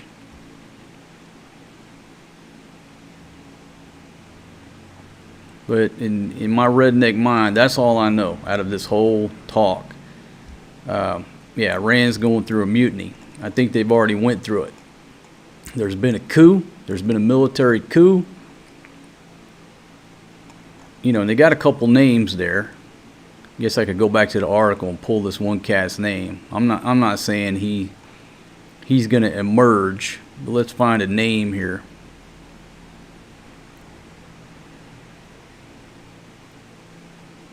Okay, so the president accused IRGC Chief Commander Ahmad Vahidi and then his buddy Ali Abdullahi, who's the commander of Central Headquarters. So there's two top dudes right there that were meeting with the president. So let me pull this guy's name up here. See if I can get a picture of this guy, Mr. Vahidi. Maybe this is the guy who we should be negotiating with.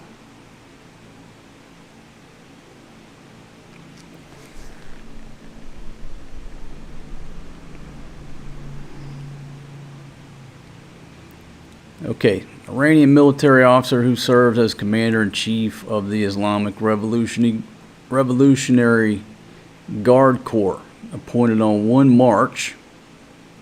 He was previously the deputy commander from December 2025 until the death of Mohammed Pakpour in the recent war. Prior to that, he was the Minister of the Interior from 2021 to 2024. Now look, this might be a good thing. The guy's already got some experience as the Minister of the Interior, as a politician. And folks, I don't know, okay? I don't know. I'm just using redneck deductive reasoning. Okay, well, the guy was a politician before. He's got some experience in the government running a ministry. Maybe he's the guy we need to be talking to. Let's see, I'm going to put this dude up on the screen here. I'll let you look at me for just a second. How's that angle on the dangle look there? Oh, yeah, it looks beautiful. Okay, so let me try to pull this guy up. I'll put him on the screen. Let's see, Mr. Vahid. No. Ahmad Vahidi.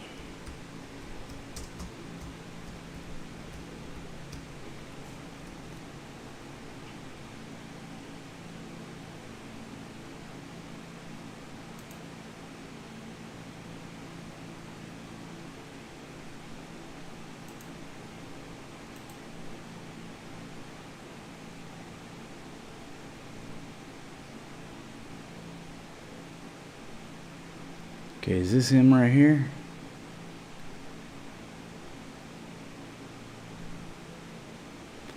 I can't put that article up using the words terrorists and blah blah blah. I just want to put the man's picture up there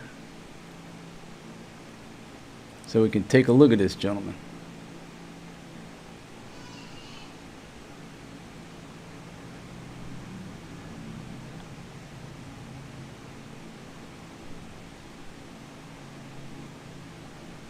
Okay. Bear with me just a second. I'm trying to get a good picture of the gentleman.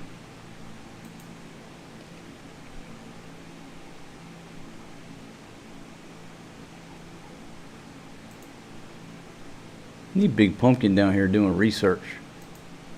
She should be over here doing this research. That would be pretty funny. Hey, look up the commander of the Islamic Revolutionary Guard Corps. See what she comes up with.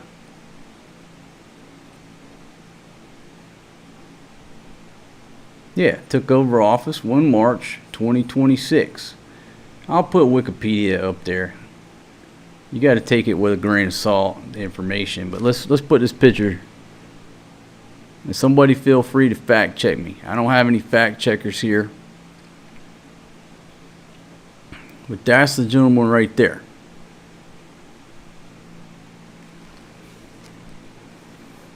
Let's see. Born in 58. Currently serving as a new commander-in-chief. But again, look at his background. Minister of the Interior. He's sanctioned for alleged involvement in terrorism and nuclear proliferation.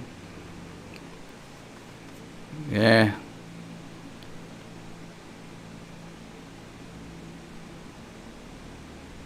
Okay, anyhow, so while that dude's picture's up there, I'll just go back to my article.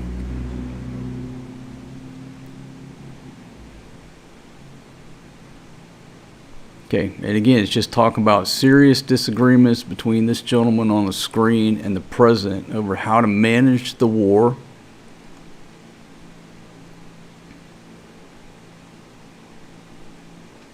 But again, he took over on what? He took over on 1 March.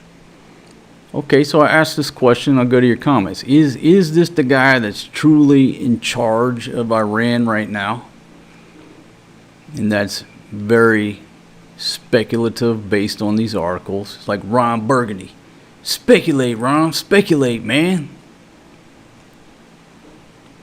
Okay, Christino, that's a good question. Is this dude still alive? Your guess is as good as mine. Don't know.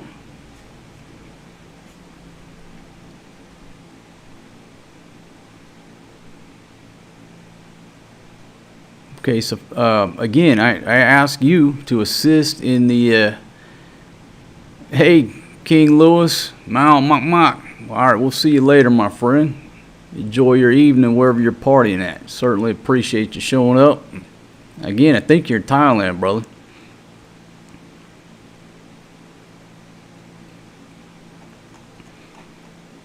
Okay, so again, if you're just joining me, it appears to me that the government and the clerics in Iran are not in charge. Could it be this gentleman right here, who's really calling all the shots? And again, I don't know much about this dude. I haven't read this whole article. Don't know nothing about him. But the fact that he was the Minister of the Interior for 3 years, I think that's a positive thing. Maybe he's not been a career soldier. I don't know. Well, I take that back. He was commander of Special Forces unit. Okay, so maybe so. Maybe he's not a nice guy. I don't know. I'll have to do some research on him. But I'll still maintain, if I had to put my money on who's in charge, it's probably this player right here.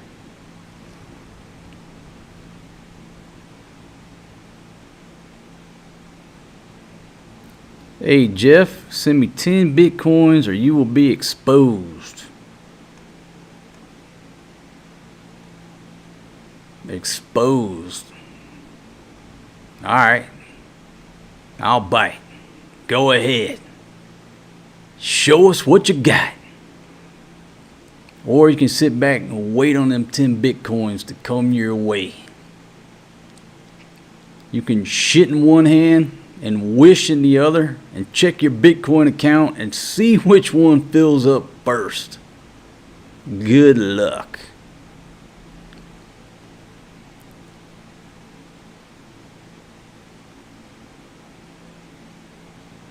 Let's see.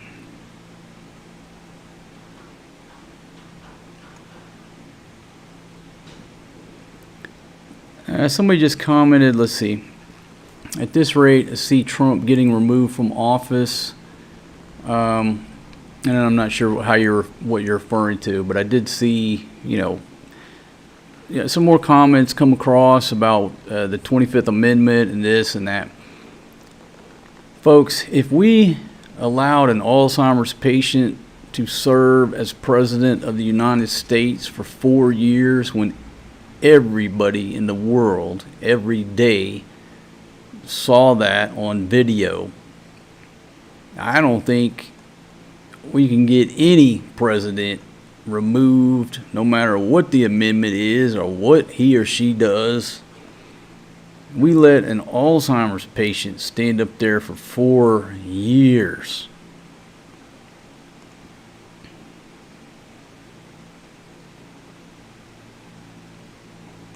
All right. Let's see. Put the map back up there.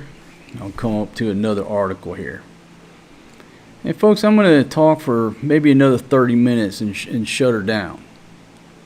I'm not sure how long. I guess I checked my timer here. How long have we been live? 124 minutes. And what's funny is yesterday I asked, Big Pumpkin showed up and she looked and she said, "Oh, you've been live for 2 hours and 4 minutes." And I thought she had done that conversion in her head like that. And I was like, how in the heck did you convert 124 minutes to 2 hours, 4 minutes, and 53 seconds? I was like surprised. I was shocked. I was not expecting her math calculation skills. And then I realized quickly that there's another little timer up top that says 2 hours, 5 minutes, and 11 seconds. She didn't do no conversion. But for a minute there, I thought Big Pumpkin was a math professor.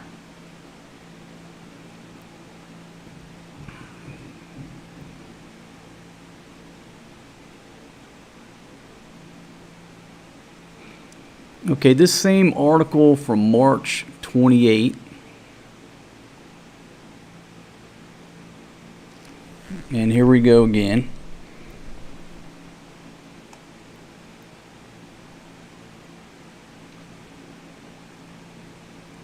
Calls for restoration of executive power. Informed sources said that Iran's president has called for executive and managerial powers to be returned to the administration, a demand that has been firmly rejected by Vahidi. Obviously, if somebody's in power, they don't want to give up power. Their only mission in life is to stay in power. Look at Captain Funnybeard over in the Ukraine. Nobody wants to give up power. In response to the criticism, the commander blamed the current situation on the government's failure to implement structural reforms before the conflict began. According to the Times of Israel, there are signs of cracks in the Iranian regime. We are now creating conditions for its overthrow, but ultimately everything depends on the Iranian people. Another Israeli outlet also reported similar internal divisions earlier this month. Now that's from March 28. Okay, that's not today's news. I'm just referencing articles that pertain to over the past month that have reported basically the government, the clerics, they're not in control. It seems to be the commander of the Guard Corps is calling all the shots.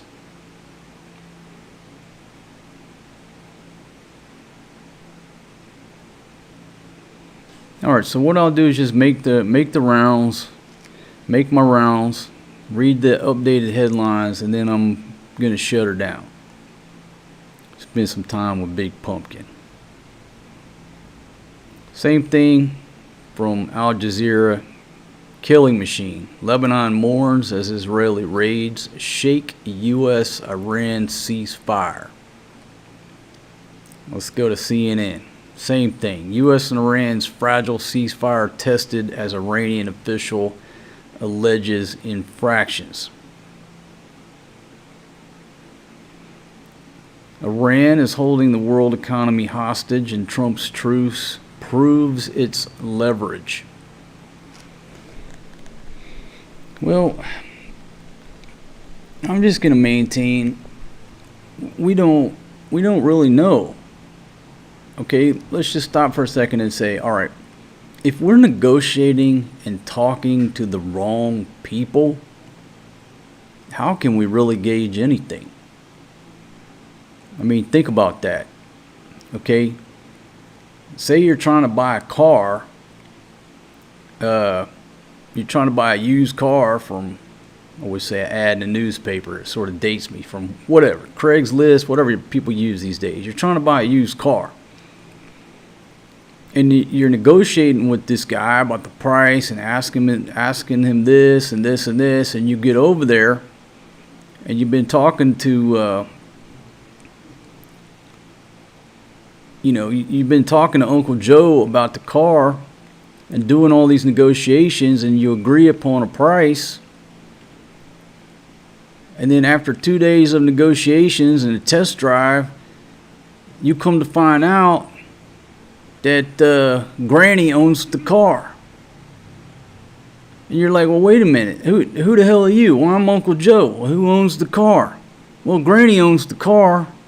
Well, where's she at? Oh, she's inside. Now you got to start over. You weren't talking to the right damn person in the first place. You get Granny out there. Uncle Joe says, I'll sell you the car for $3,000. And Granny says, no, I want $4,000. And you were just up all night long, like Field Marshal Munir, wasted your time on the negotiations. Why? Because you were talking to the wrong person in the first place. Granny's name is on that title. Now you got to restart the negotiations whether you like it or not.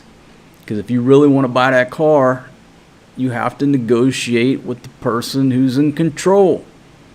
Granny wants $4,000. Now you got to start over and spend another 2-3 days breaking her down.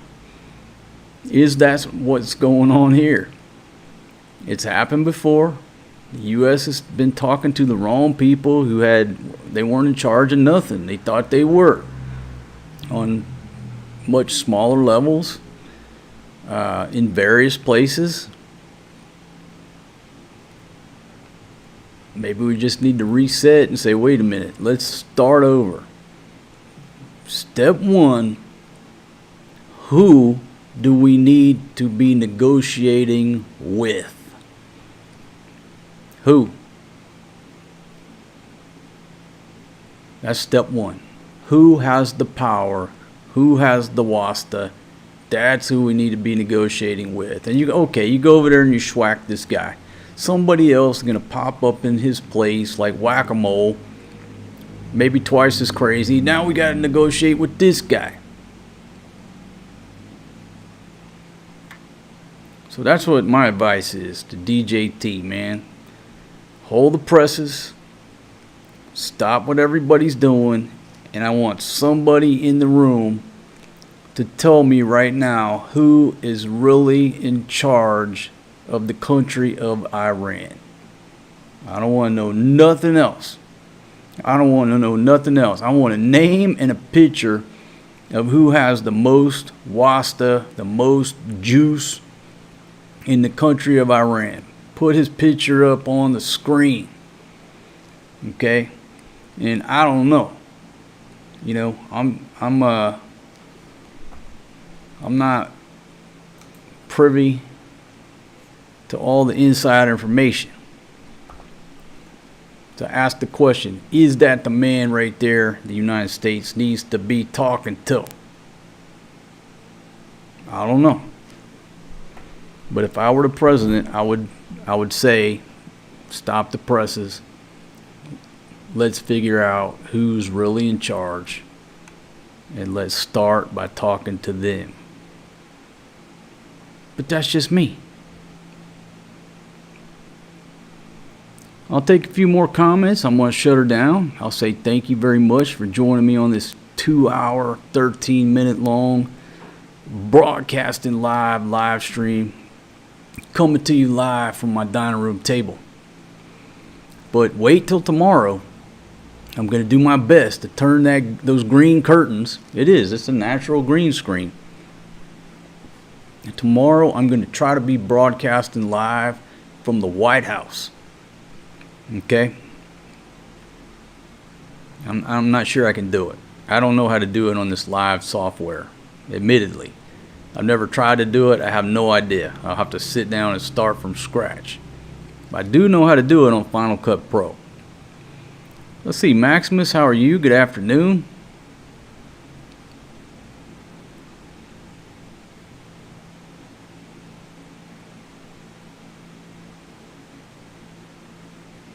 Okay, Maximus says there is an elected government, but they're subservient to the Islamic, the Guard Corps.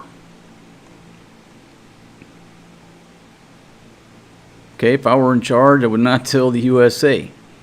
Okay, good point.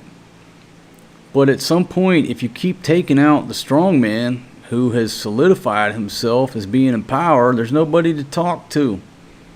It seems to me we're talking to the wrong people that don't have no juice. At some point, if this guy is in charge, Mr. Vahidi, he's a brandable guy. He's got a memorable face. He's brandable. He's got some experience, good, bad, or ugly. I mean, maybe he's the butcher of Baghdad. I don't know. I'm just reading the first 3 paragraphs. The thing that looks appealing to me is that he served in the government ministry as the Minister of the Interior for 3 years. All right, got a little government experience there versus just being a military man. Again, I don't give a shit. If that's the man right there in that country that's in charge, no matter how he got there, he's the one who can open that strait right now and stop the bombs. That's who I would talk to. I wouldn't take him out. I would talk to him.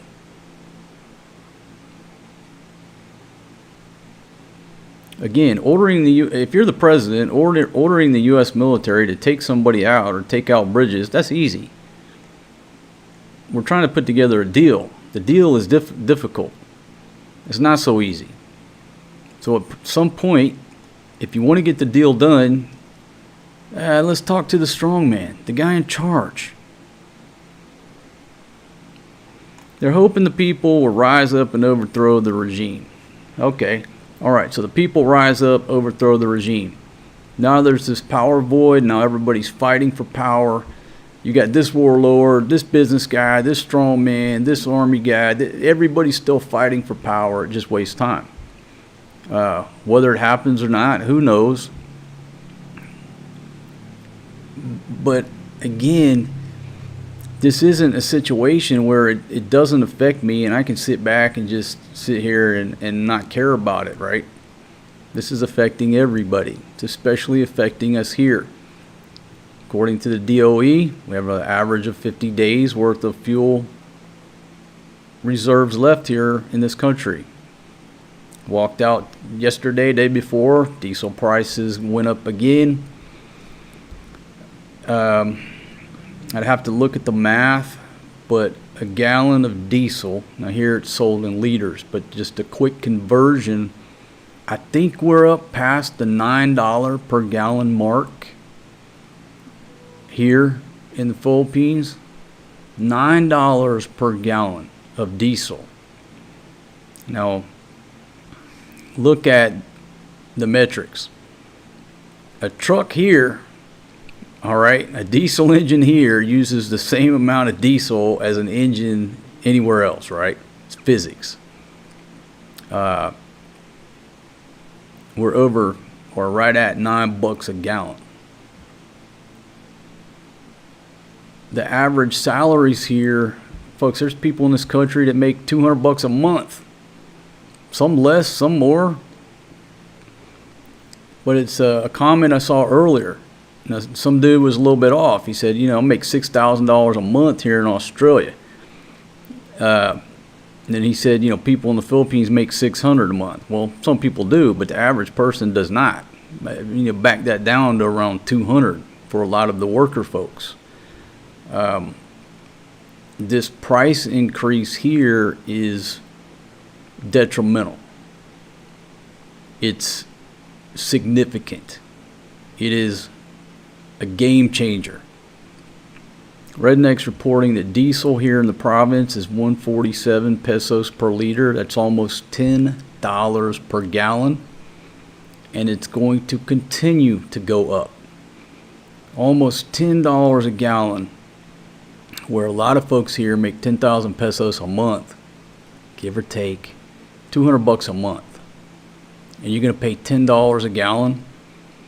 The person running the jeepney can't pass that cost on to the average passenger because they can't afford it.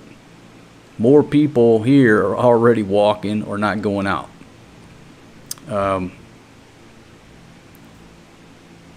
So even though, I'm not a real TV news anchor, I just play one here on YouTube from time to time. I have a dog in this fight. This is where I'm at. I got an old lady. I got kids. The price of onions are going to go up so high, you'll be buying one or two instead of 1 or 2 kilos. I'm looking for a resolution on this thing sooner than later. Quite selfishly. But everybody on planet Earth is affected, but it's the impact of this here in Southeast Asia is a lot worse. We're not worried about just the price going up. We're worried about there being a supply, period. Okay, this isn't the U.S., Japan. We don't have, a year of strategic reserves to tap into. Okay, Wade, yes, 50 days is normal. You bring up a good point. But 50 days is normal when there is a solid flow. When that flow is interrupted, it's very fragile. So yeah, everybody keeps saying, yeah, I understand. 50 days, 60 days, it's normal. But it's not increasing, and it's very fragile. So, and then fact, we're at what, $10 a gallon out in the province.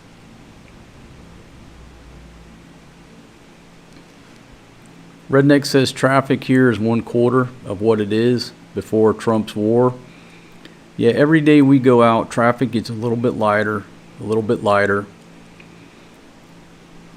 You know, I don't want to say business as usual, because it's obviously not business as usual when it's a quarter or half of what it was.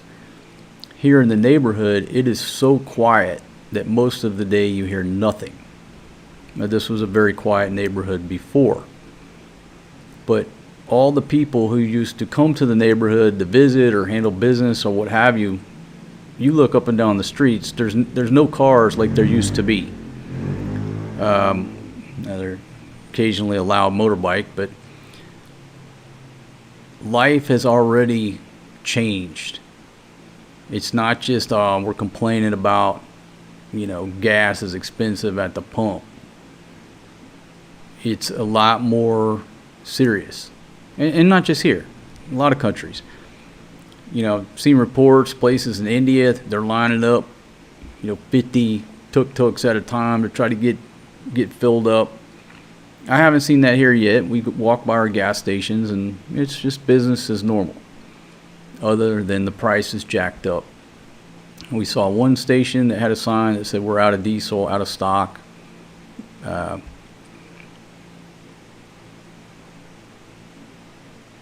All right, Redneck's reporting that Tyrone doubled in price at the market today. So far, we haven't seen that shock here. I know it's coming, but our mango shakes are still 2 for 100 pesos. Our rice went up 1 kilo per, or 1 peso per kilo. Meat is still pretty good.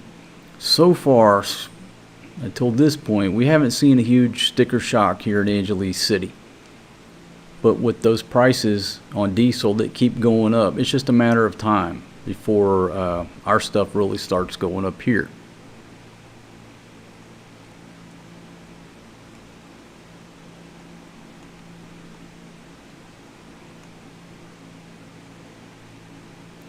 Okay, iLaugh says, has this stopped us from moving or considering moving? It's changed. I don't want to say it's changed our plans, but obviously it's at the top of the issues in our planning about where we're going. So yes, it has changed our planning, but we haven't made a decision yet. But obviously, it's affecting our planning of where we're headed to. And just a side note, a couple days ago, there was another earthquake down near Bogo City, which is south of her village. I think it was a 5 point something. Didn't seem like a long earthquake, but that initial jolt, the one shot I saw in this shop, it was such a violent initial jolt that if your head had been up against that wall, you'd probably be needing stitches.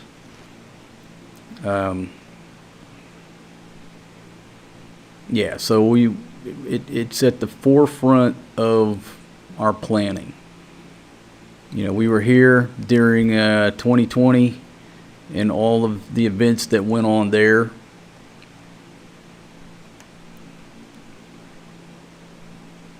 So we're not taking the current situation lightly.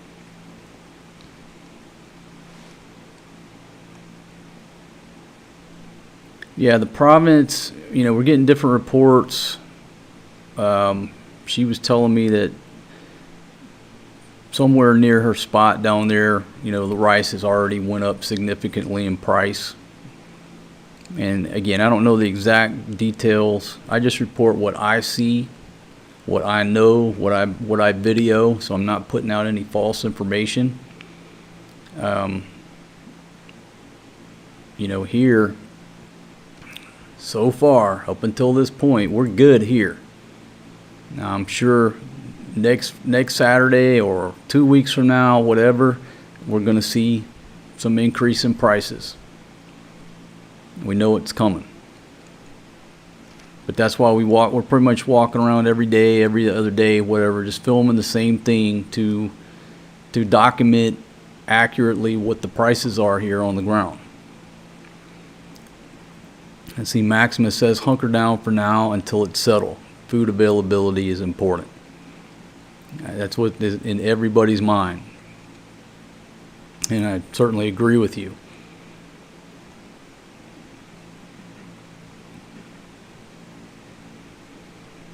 Okay, folks, I want to thank y'all for joining me on today's stream. If you could do a couple things for me. Number one, if you don't mind, hit that like button. Tap that like button. Thumbs up, thumbs down. It don't bother me either way. I got 96 thumbs ups. I got 4 thumbs downs. And I appreciate every one of them. It's okay if you give me a thumbs down, not going to hurt my feelings. I appreciate that as much as a thumbs up. Special thanks to King Louis Cabo. Thank you very much for the super chat. Man, oh man, thank you very much. Hope you're doing well. Again, think you're partying in Thailand. If you could also let me know how was the video, the audio. Is my lips moving in sync with the audio? I'm trying to get that dialed in. You have to sometimes add audio delay, like by 2 frames. And it's weird because, you know, by the time it gets processed in YouTube, sometimes I'm off by a frame or 2. You know, like the old Bruce Lee movies when they do the translation, you know, he's not while I'm eating. You know what I mean? There's a huge audio discrepancy. So let me know how that is. Any input on how to improve these shows? We're still going to continue to do our normal filming, what have you. But I enjoy sitting here going live, and the more I do it, the easier it is with repetition to get everything up and running and iron out everything that goes wrong. So this week, I'd spent days dialing in this other microphone, running through a audio handle, and somehow or another the audio handle fried. It's my audio handle from the FX3. It's not a cheap piece of gear, and it's not something I want to replace. I'm not going to replace it. It just pissed me off. I spent so much time getting the audio worked out, then the damn handle fried. Now I started over. So yeah, so anything you can add, I certainly appreciate. When the video posts, leave some comments down below. And again, I don't have all the answers. I just like to invoke thought, more of just hanging out with me with a cup of coffee or a cold beer. So I will see y'all fine folks tomorrow, maybe around the same time, and we'll see what tomorrow or today and tonight's developments on this ongoing situation in Iran. So make sure you hug your kids, hug your old lady. You know, I'm thankful that I've got another day on this beautiful planet that we call the Earth. It's not without its problems and conflicts and everything else, but I'm still here, and I'm thankful for that. So folks, I'll see y'all on the next one. See y'all tomorrow. I'm out of here, and peace out.